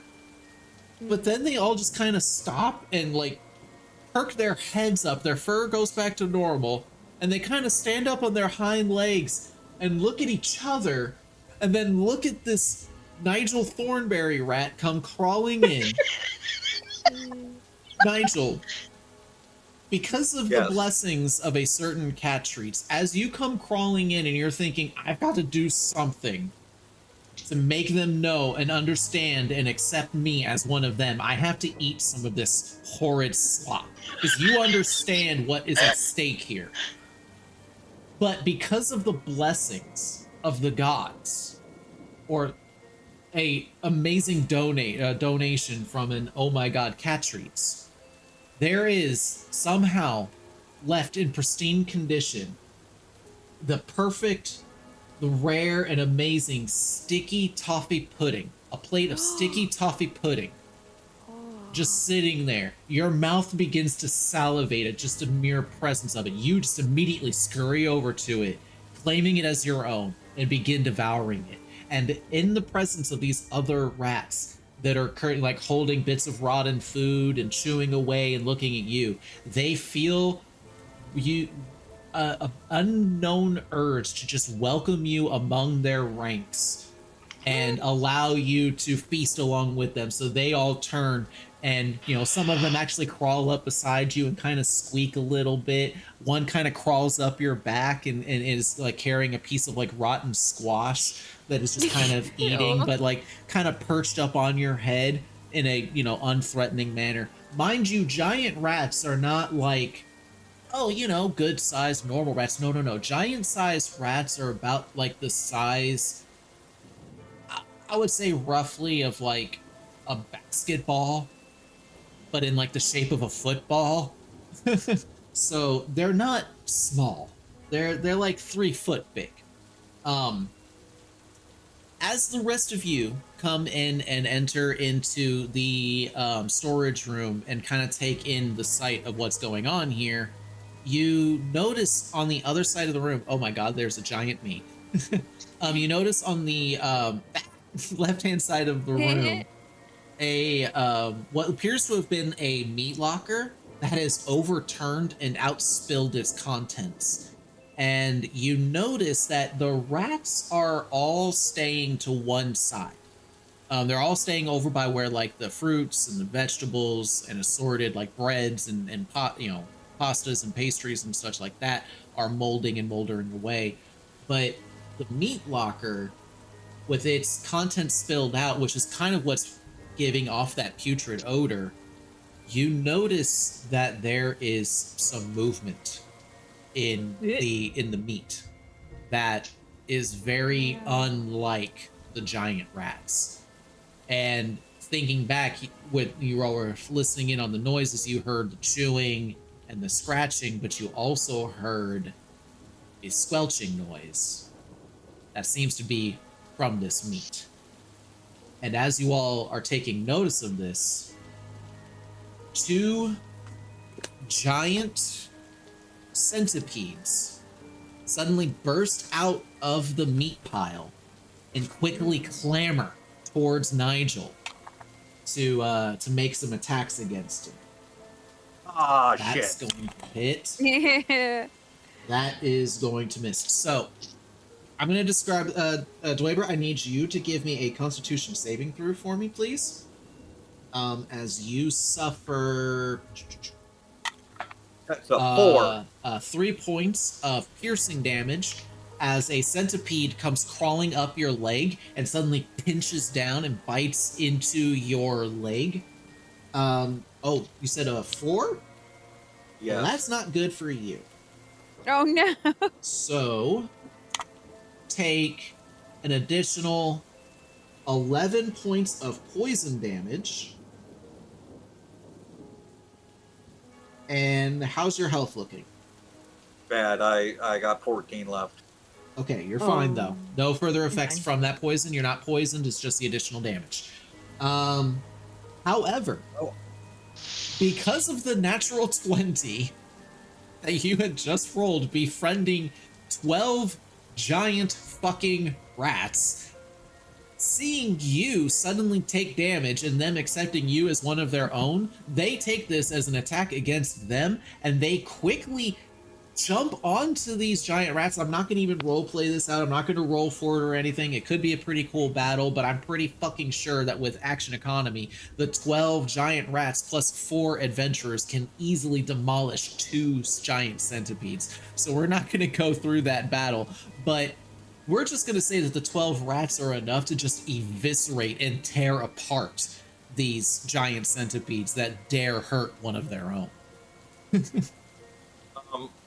Diamond just donated $10 for a fight. Oh my god. I Time for the rats to turn against us. Okay. Well then, you know what can handle 12 giant rats and a group of adventurers? A fucking giant centipede queen. Who suddenly erupts out from the muck that is the yeah. And I'm gonna go ahead and make a few attack rolls here. Let's see.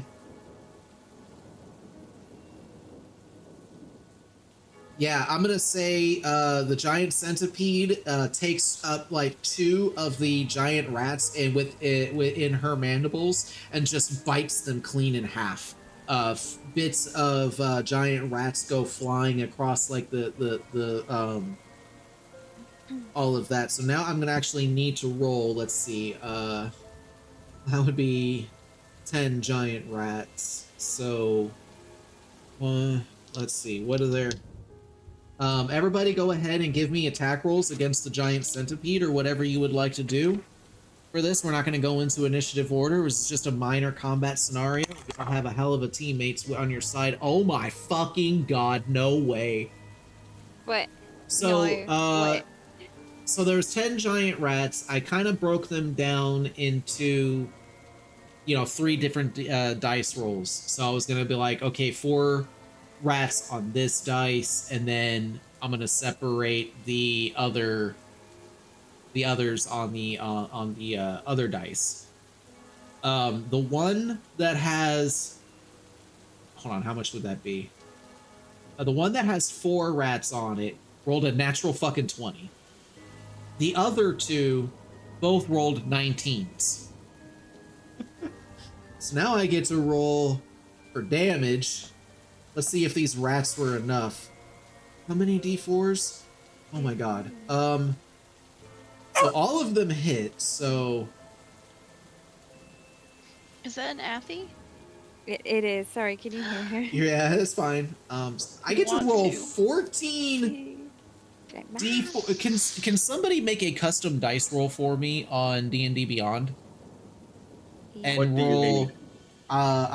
D4. I need 14 D4 plus 20. 14d4 plus 120. No, just 20 plus 20 as it's. Well, just All right, roll the 14 36 D4. plus 20 is 56. 56? So I thought that the giant centipede queen would be enough to eviscerate, and not just immediately fall victim to y'all. Apparently, I was wrong, because these rats, in turn, after losing 2 of their companions, turn their rattish rage towards this giant centipede queen and eviscerate her. Wait, I was thinking the rats were trying to hurt us, but of course, yeah, they're mad at. Well, Nice. Yeah, I made friends with the rats. Nigel rolled a natural You're a fucking king of the- 20 on his animal handling check. He rolled a 27. Of course the rats are friendly towards y'all. Yes. The rats have claimed another victim. We are the rats. Oh my god. Rats drive me crazy. Crazy? I was crazy once. My goodness. All right, well, I am going to say that that is the end of the mutual arrangement that is the rats and the adventurers. I'm not going to have the Yeah. rats turn Can we against keep y'all. them? No, but they are tired after eviscerating these threats and having lost a couple of their own. Their interest in defending the party has kind of waned, and they return their attention to the rotting fruits and vegetables to begin their feast. While we have a minute, can I drink a potion of healing? Yes, absolutely. That's a simple bonus action, so you can do that whenever. Remember, we have like 2 long rests to use Yeah. if you want to save the heal. The heal. I don't know if anyone else needs the rest. I think it's good to save the rest for like when he uses spells, because that gives you back spell slots. It does. Yeah. Well, he has used like Bless and Detect Good and Evil. Yeah, I used 2 first level slots. That's it. That's not too bad. I think I've used like a little over half my lay on hands. That's true. If you want a long rest, we can. I mean, and y'all got 2. I think we should keep it until we think we absolutely need it. Okay. All right, I'll drink this potion and heal up for 10 points. Also, actually, you had that sticky toffee pudding, Dweber. Yeah. Go ahead and give yourself that potion back. I'm going to say that sticky toffee pudding was that healing potion. All right. Oh my god. Okay.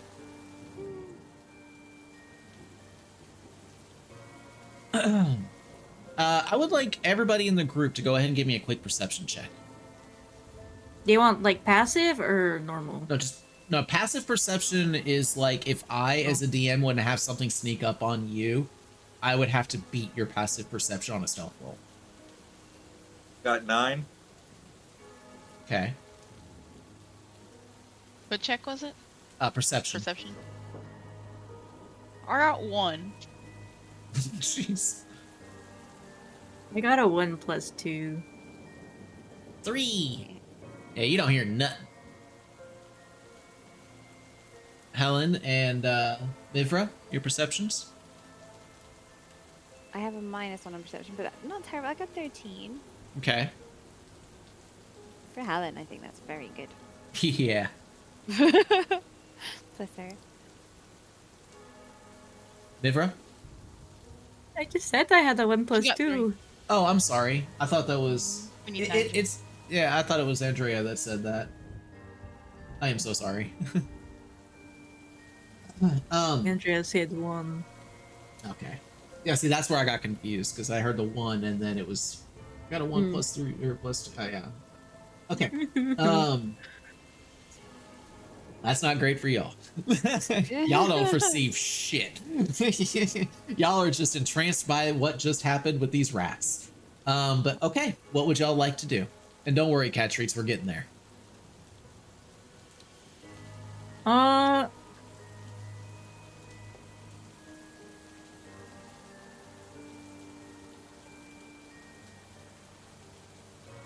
I was in the corner that the rats Oh. avoided. Wait a minute.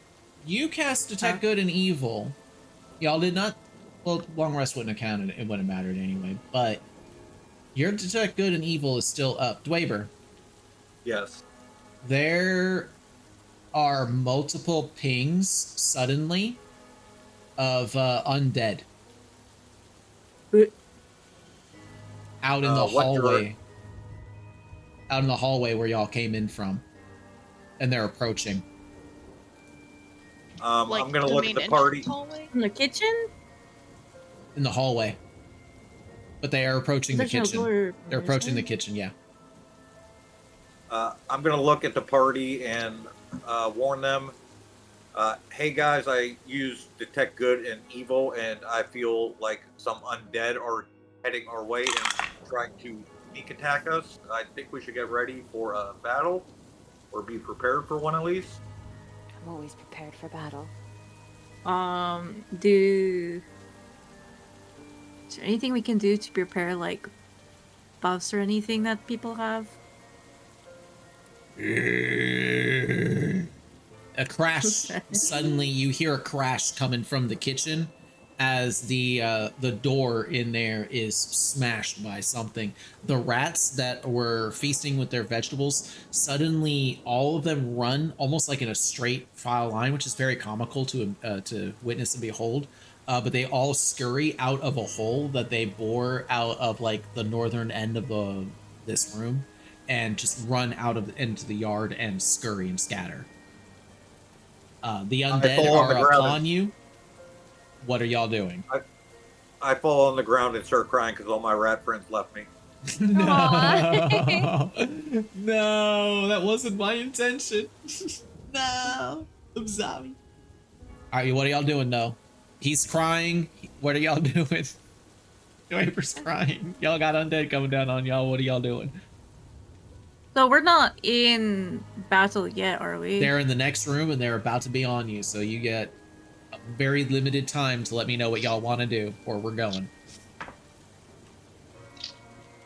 I don't think, I just smack things. So I go with what the party wants. How are y'all positioning? Are y'all going to go out into the kitchen to meet them? Are y'all positioning yourselves in this room? If so, who's going where? I think we should hide in here and like prepare for them to come to us. And Okay, Can I stand in the forefront of everybody? before we do this, I have darkness I can cast and we can hide in it.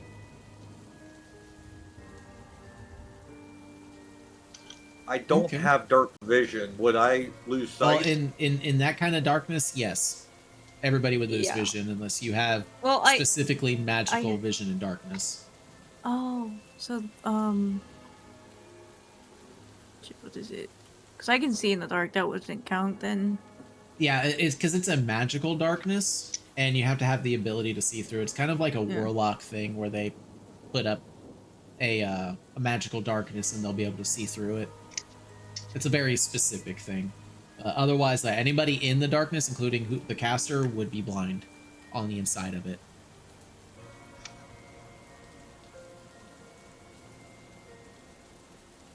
All right, so. Sorry, go ahead. I was just gonna say, if you guys want that, I can do it. Otherwise, I'm gonna hide. Nope. I don't think we want that. Yeah, I don't think we want that. I hide think it'd be best for you to hide and get a sneak attack in. Okay, you can easily hide over by where the meat locker was. How it was like when it was overturned, it was kind of pushed a little bit off of the wall of a gap big enough for you to kind of hide and duck behind and get cover behind. So you quickly throw yourself behind the meat locker. Andrea and Helen, I'm guessing you're gonna go right up on the door. There's enough space for you to kind of stand shoulder to shoulder at the door to stop anything from getting in. Nigel, where do you want to stand at? I want to be like on the other side of the counter, behind it so I could use it for cover, possibly. You want to stand? Well, the cabinet that's right there has the meat locker overturned and pushed up against it. But if you want to join where Mivra is hiding behind it, there's enough like space back there for you to hide with her if you'd like.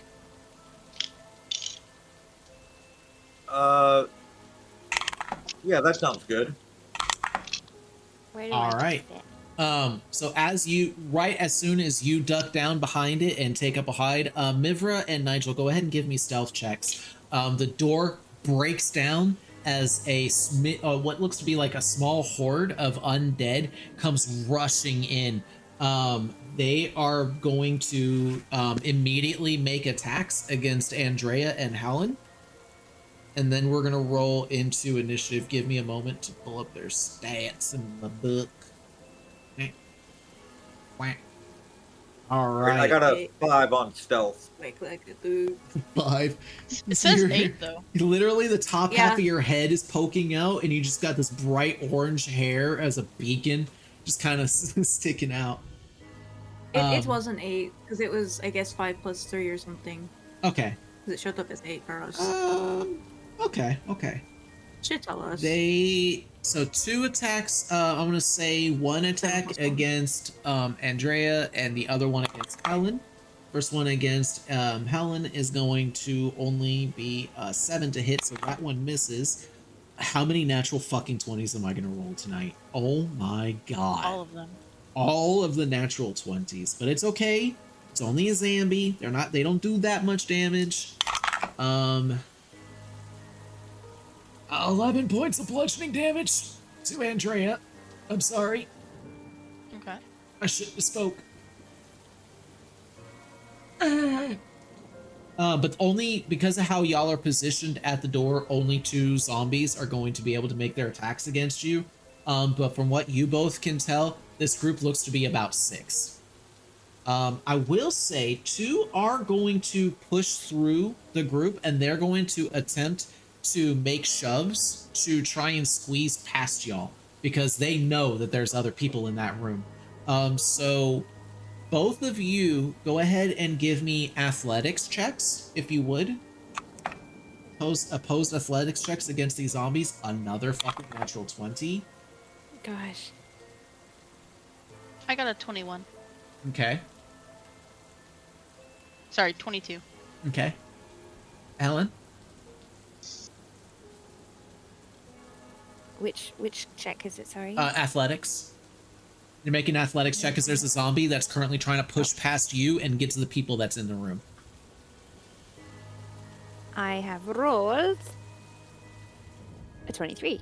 Okay. Well, unfortunately, with the natural 20, one does still get past you both, but one is held at bay and is kind of pushed back when the other one's kind of like kind of shove it out of its way to get at you. But one does rush into the room and it's going to attack either Nigel or Mivra. I'm going to roll to see which one. Of course it's Nigel. Why did I even roll? Of course it it's is. fucking Nigel. Wait, Of course wait, it wait. is. Jeez. Would they be able to tell I'm there if I'm hiding?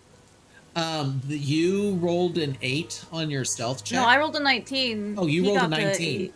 Oh, Yeah, my I was bad. telling you, Dwayne got the 8. I got 19. Oh, my bad. I thought you said you got an 8. Well, they don't know you're there, so they're going after Nigel anyway. Yay! But that was only a 9 to hit, so you're okay. You're all right. Now.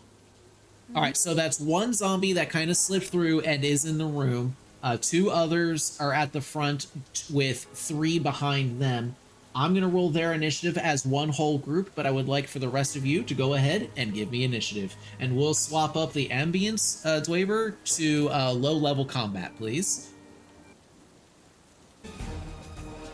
Got a 21 for initiative. All right, give me 1 second. Hold on. Not ready just yet, because I gotta set up my own ambience for my recording here. All right, and then I got them. But okay, Nigel, you said 21. Yes. Nice. Oh, my God. I got an 18. Y'all want to know what they rolled on their dexterity? Oh, well, what they rolled on their initiative? D20? A 0. Oh. They rolled a Wait, fucking how do you even get a 0. 0? They rolled a 2, and they have a -2 dexterity. They rolled a fucking 0. Oh, yeah. Okay, I'm sorry. Helen, what did you get on yours? On your initiative? Oh, sorry, I did not roll an initiative. I'm sorry. That's okay. Andrea or Mivra?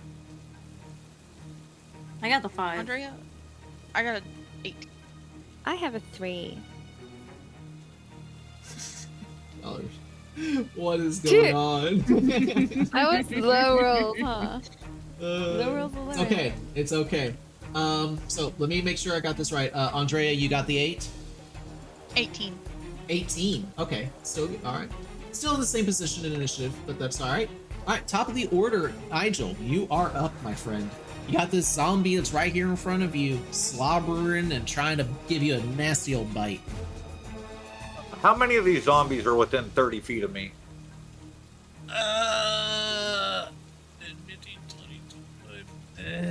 Unfortunately, because of where you would be, only the one.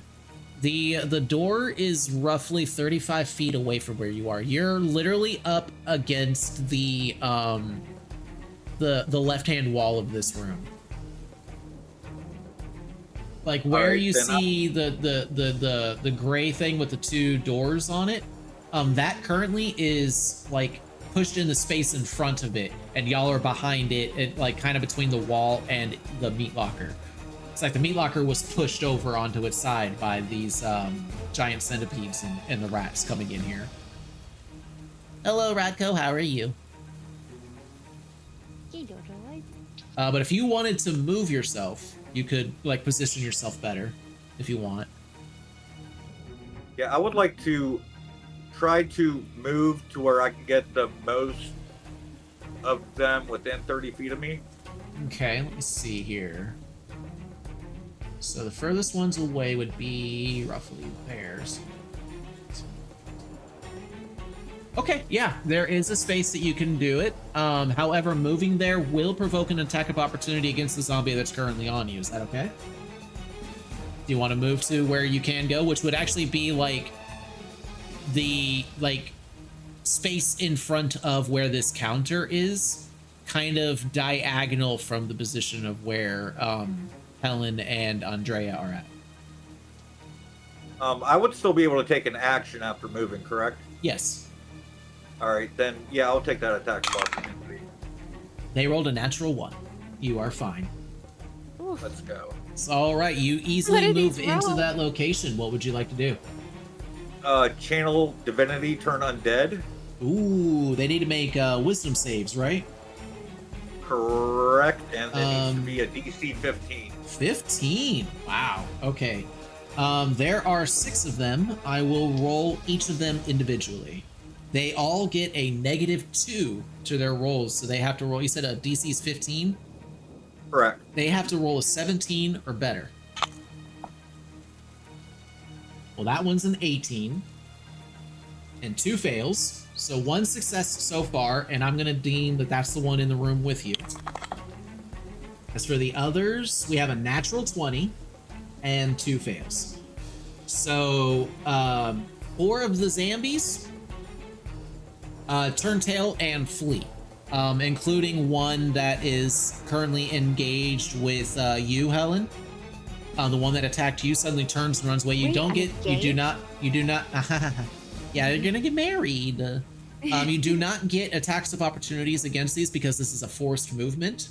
But the zombies suddenly get this like look of terror on their face as like you see this holy pulse of radiant light shoot off of Nigel in like a 30-foot like bubble off of them. The zombies like get this look of fear in their face and suddenly turn and go to run out of the kitchen altogether. The one that is engaged with Andrea is seemingly unaffected, as well as the one inside the room that is its attention on Nigel. But very good. With that, do you have anything for a bonus action, Nigel? I do. Can I use my spiritual weapon and try to attack the one that's near me?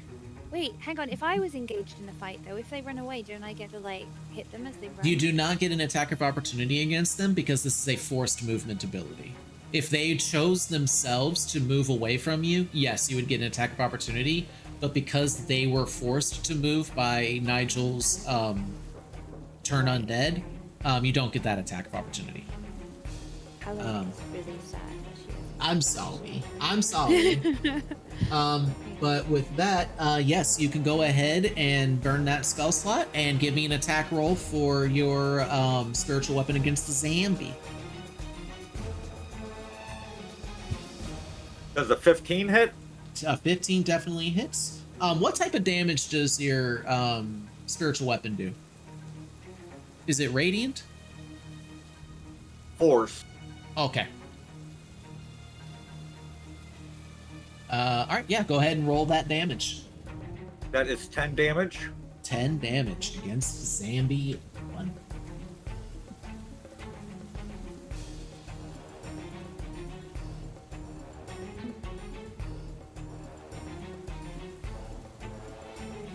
All right. I was making some quick notes. Okay, and with that, your turn is done. After Nigel, Andrea, you still have this one zombie on you, and the others are turning and running away. What would you like to do? How many zombies are left? You still have one that's like right in front of you, like still engaged in melee with you, like its attention is on you and it's going to seemingly attack you with its next turn.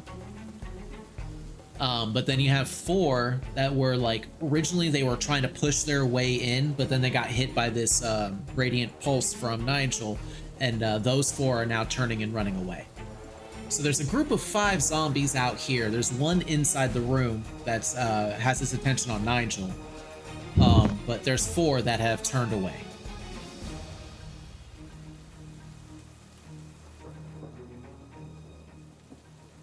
Is there still one by the door? Yes, there's one right in front of you. Okay, I'll attack the one in front of me. All right, go ahead and make your attack roll. Well, attack rolls, because you get 2 attacks. Let's not forget that. First one's a 9. 9, that hits. Go ahead and roll your damage if you'd like. 11.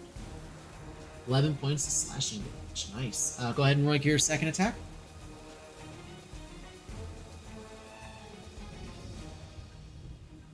That one's a 20. 20 to hit. That definitely hits.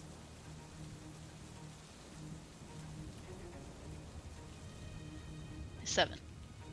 7 points of damage. All right. That one is looking rough as you kind of chop off a good like section of it. A lot of its torso just kind of slumps down on the ground. You actually cut through like where its collarbone is and straight down, and you actually carve like a good chunk of its body that just falls off to the side. But being a zombie and not really caring, it doesn't seem perturbed and still seemingly continuing on with its assault. But with that, we turn to Mivra. What would you like to do?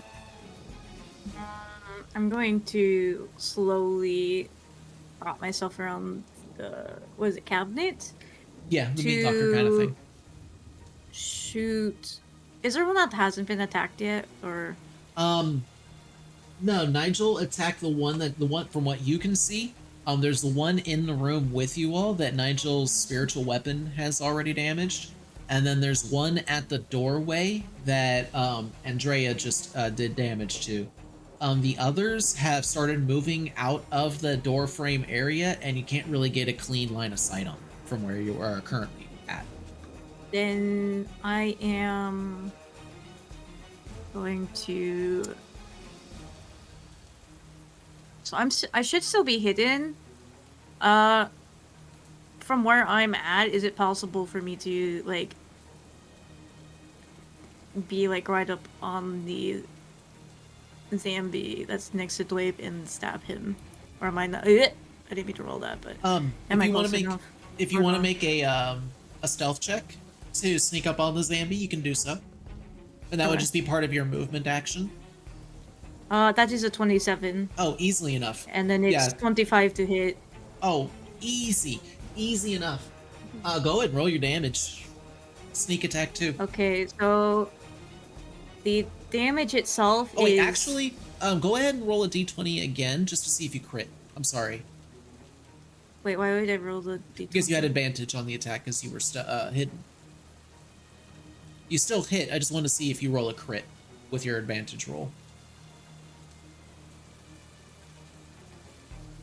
That would be a 19. Okay, so no.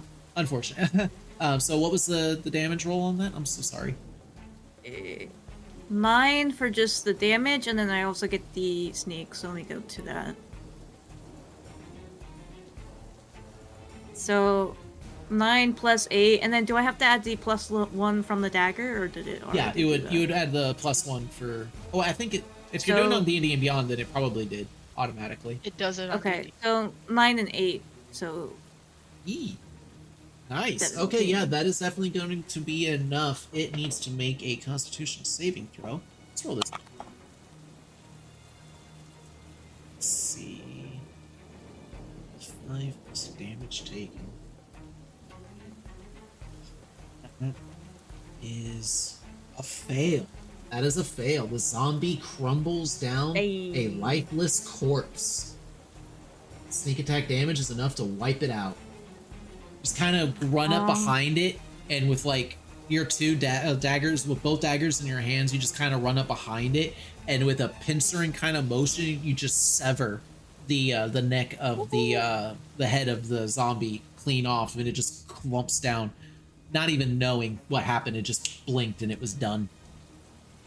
All right, cool. that was your movement and action. You still have a bonus action. Is there anything you would like to do with that? For my bonus action, like, would you say I'm still hidden, or do I need to hide again? I would. Well, the only one that would have been aware of your presence is the one that you just killed. So yeah, you're still kind of hidden. Okay. If you'd like, you can use a bonus action to dash and go back into your hiding spot. Where would you say I am right now? You're kind of out in like the middle of the room. Yeah, just kind of out in the middle of the room. I mean, if I'm already hidden middle room, I think I'll be fine. Okay. All right. With that, we go to Helen. Helen, there's 4 zombies that are currently turned their back to you and are running away. Excuse me. And then there's the one zombie beside you that that Andrea just basically bisected long ways. What would you like to do? That's dead. That one's dead, no? No, it's still alive. It's just like the upper, like one half of its torso has just been cleaved off, like in a diagonal slash type pattern, and it just kind of slumped down to the floor. Okay. So I guess like we finished one that part of off. its arm and part of its rib cage just slumped down to the ground, but it's still up and like looking like it's gonna make a strike. All right, let's finish it off because the others are running away anyway. All Helen, right. smash. Go ahead and make the attack rolls.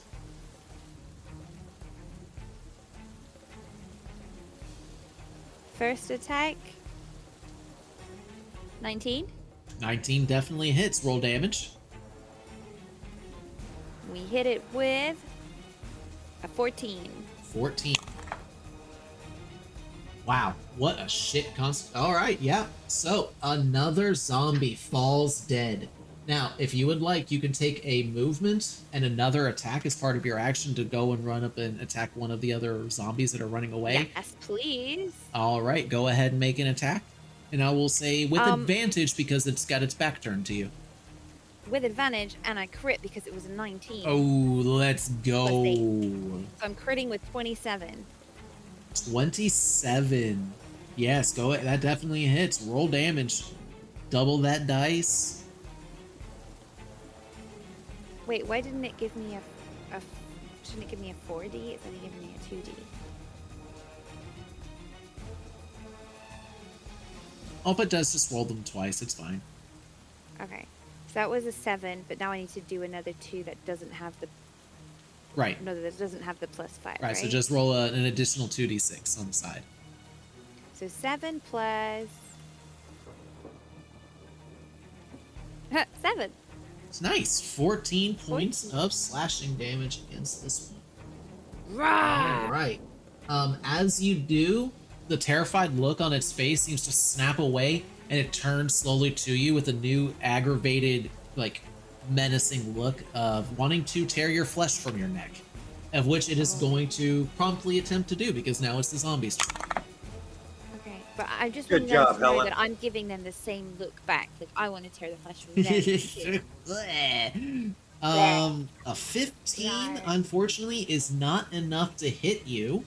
Yeah, Let big me check something on turn undead. Let me see if they make their wisdom saving throws, like snap out of it, or do they continue to run? Let's find out.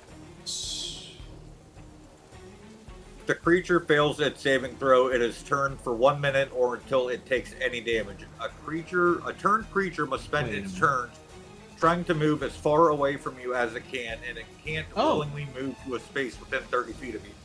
Oh It shit! also can't take reaction. Hey, Dweaver? Yes. There's another additional feature to your turn undead called Destroy Undead. When an undead fails its saving throw against your turn undead feature, the creature is instantly destroyed if its challenge rating is at or below a certain threshold, as shown in the Destroy Undead table. At 5th level, which you are currently 6th, but you still get the 5th level benefits, it is instantly destroyed if the challenge rating of the zombie is 1/2 or lower. You want to know what a zombie's challenge rating is? What is that? 1/4, my friend. So quarter. we actually retrospect that additional attack that you just did, Howland, because the zombie that you just attacked actually isn't there. So what you thought was an additional zombie was actually just it vaporizing in the air as an after shock effect of the initial shockwave that came through. The 4 zombies that failed their saves turned to dust and just scatter into the wind that is created by your great axe. But Helen, give me an intelligence check real quick, Helen. I'm not very intelligent. I know. This is why I'm having you do this check. Okay. Hang on. Intelligence. Is it a saving throw? No, just well, I guess you could click where it says saving throw. It's fine. I can't see the other one. I think it would just be you just click where it says intelligence. Yeah. Like on the top, it'll be like strength, dex, con, intel. Oh, yeah. I rolled a 1. Yeah. So in Helen's mind. Oh no, this is fine. By the way, Dweaver, you can go ahead and turn off the low-level combat and go back to the cemetery music, please. In Helen's mind, what just happened was with a single swing of your greatsword, you completely eviscerated 4 zombies with a single swing. You're so freaking powerful. Oh my god. Ellen smash! So strong. Is Helen's last name Strong? Because Helen's strong. So strong and so smart. Okay. Gee, Helen. And Helen's with happy that, now. the additional extended encounter that Cat Treats had paid for is expired. Is finished. I hope you enjoyed it, Cat Treats. That was fun. Who am I closest to? Right now you are right next to Andrea. Andrea? Yeah. Alright, Andrea, I just like nudge you in the ribs and I'm like, did you see that?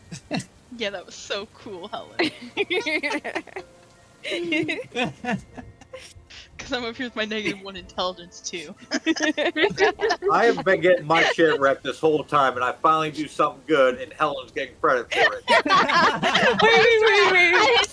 It's just like nothing. I didn't even Dweaver, not only is she getting credit for it, she's getting credit for it for rolling a nat 1. Yeah, just rub some salt in it. She's so Wait, what is brave your and so strong and intelligence? so I fucking- smart. strong. I love this game. I love D&D so much. I hate it. I hate it here. Oh, all right. What would y'all like to do? Are the rats still here? No, they scattered toffee when pudding the still here? zombies first. When the zombies first initially burst through the kitchen door. Did They. we finish the toffee pudding? Oh yeah, no. Nigel devoured that. Devoured the whole thing. Helen's sad. You guys want to check out that room with the statue in the center? Yeah. Okay. Is that a garden? It looks like it. Like a little garden patio. greenhouse. Yeah. Stole it. Okay, so. All right, go ahead. I was just thinking, does it matter who goes first through the door? Possibly if it's trapped. I say you. I would like to investigate this door All right, go ahead and give me an investigation for check. any drugs. I don't want to be blown up for the assault to be 17th blown time. up. It's a 13. 13. You are pretty confident that this door is not trapped. Okay. I kind of wink at Nigel saying it's okay to go through. How about I go in first? You going? I'm okay with that. Andrea goes in. Before I go in, I touch myself though. Wait, what? Ooh. Huh? What? Oh my. Huh? Oh, I'm thought she's low talking about a on spell! Yeah, All right, I'm what do away you? on hands for 12. Okay. That's the rest of your pool, correct? Yes. Okay. All right, and so you're gonna go ahead and enter into the room. Yes. All right, give me a dexterity saving throw, please, my friend. Next day. God damn, every door. 16. 16. Unfortunately, that was just one below what you needed to avoid this full damage. But as you step in, suddenly, almost like Home Improvement style, a bucket falls onto your head, spilling forth the contents of said bucket, which was acid. You take 9 points of acid damage as it burns your flesh in a horrifying and grotesquely painful manner. Oh my goodness. Glad I touched myself. Yeah.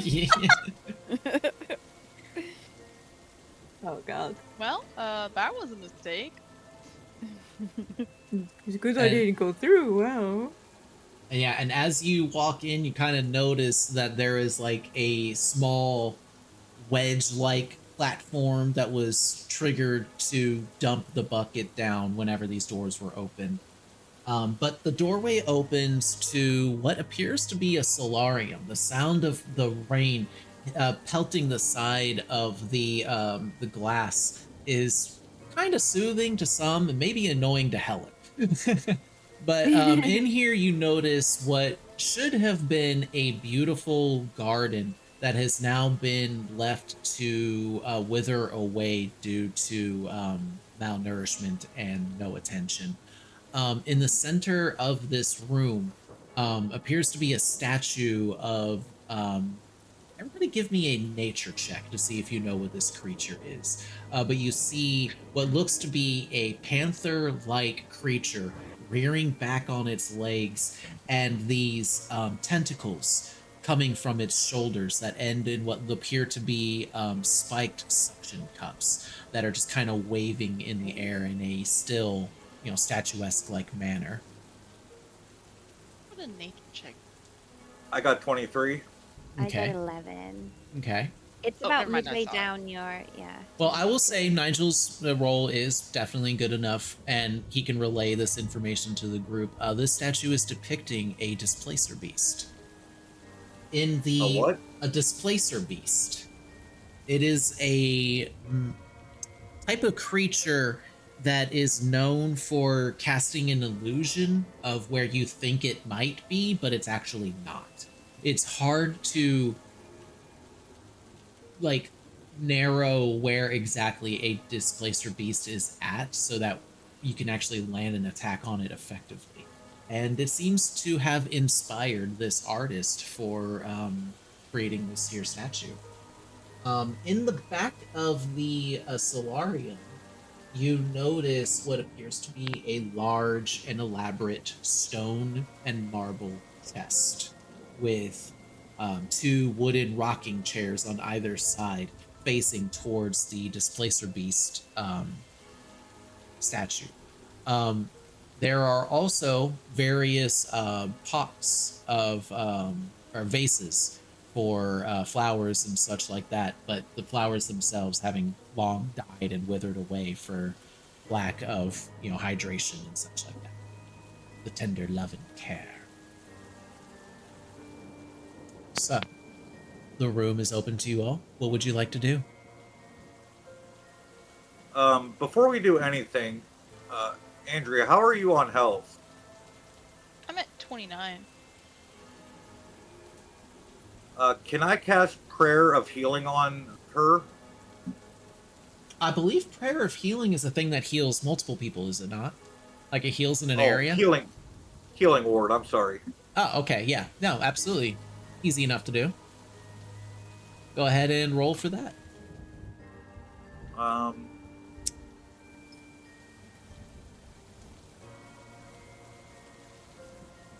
I'll do that at level 3.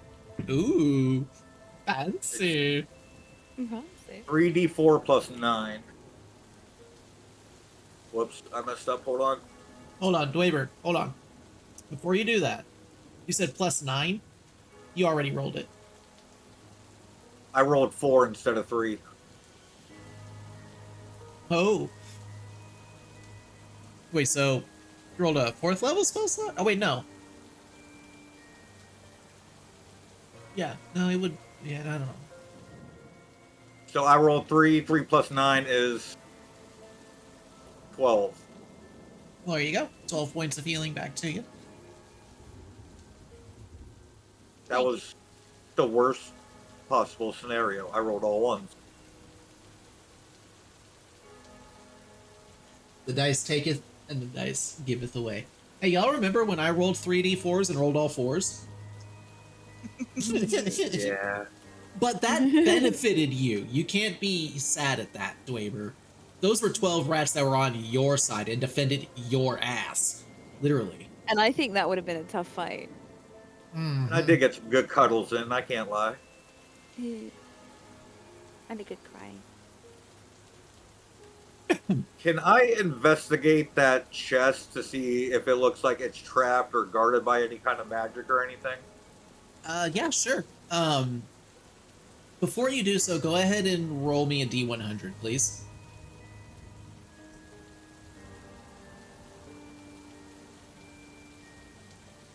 $16. Okay. You make it over to the chest. Go ahead and roll an investigation check. What is everybody else doing? 21. 21. Nice. This chest is trapped. Am I able to tell whether it's by like magic or if it's locked or something? It appears to be like mechanical.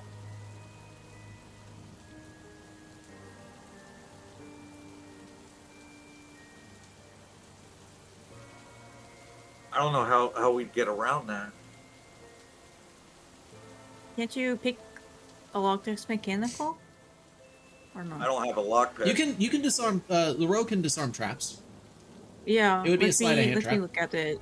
I will try to pick it. As you go over to the chest, can you give me a D100 roll, please?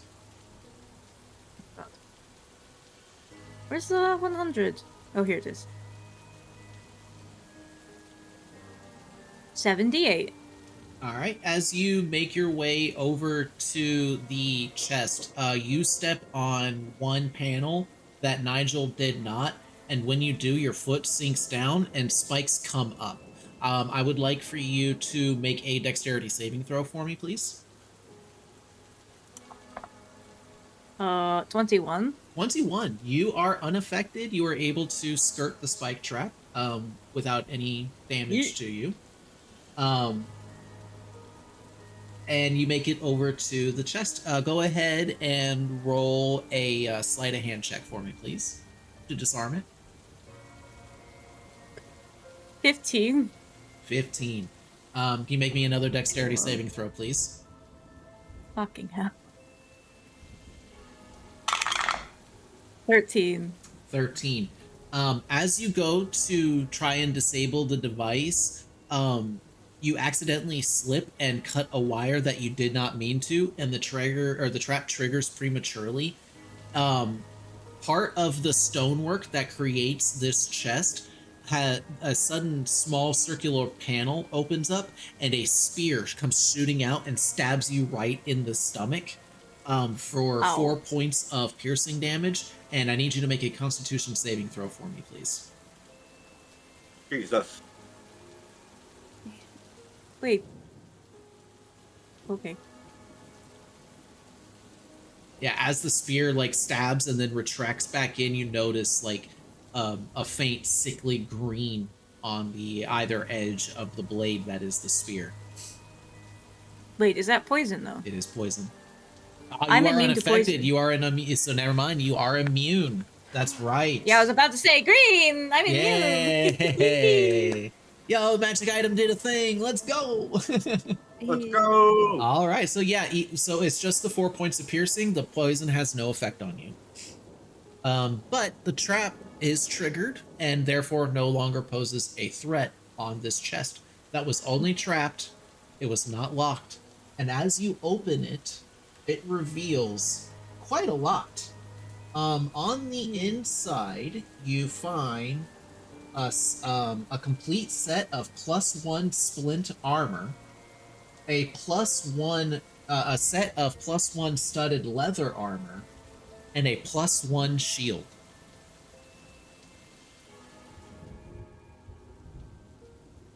And a +1 shield? Mm-hmm. Well, I just immediately take the leather armor for myself. Yes, as you should. But now What here's the armor question. are you taking? Wait, splint Leather? armor? Okay. So the splint the armor- studded leather armor. Yeah, there was splint armor, and there was also a +1 shield. So when I made this one shot, the way that I was figuring is that you would take the +1 studded, and that Dweber would take the +1 shield because he's the only one that's using a shield. So it leaves either Helen or Andrea to get the +1 scale armor, which is an improvement on what they're already wearing. Or wait, no, not scale, it's splint. I'm sorry, splint. I did not see the. You can take it, Andre, if you want. What kind of armor is it? It is +1 splint armor. So it's basically what the armor that you already have, but a +1 magical version of it. So I don't it'll, see you don't it in want the it, Helen? inventory. Yeah, I don't see it on the item. there's Oh, no I see it. I see it. I see it. Yeah, I figured like me putting like the magic items and such in this one shot, I figured that doing like +1 base stuff would be the easiest to find. There are a few miscellaneous odds and ends and tricks and treats all around this house, but I actually wondered what all you would find. I currently have half plate armor, which to me sounds quite nice. Oh, wait, is it? Can I give you half plate? Yeah, medium armor, half plate.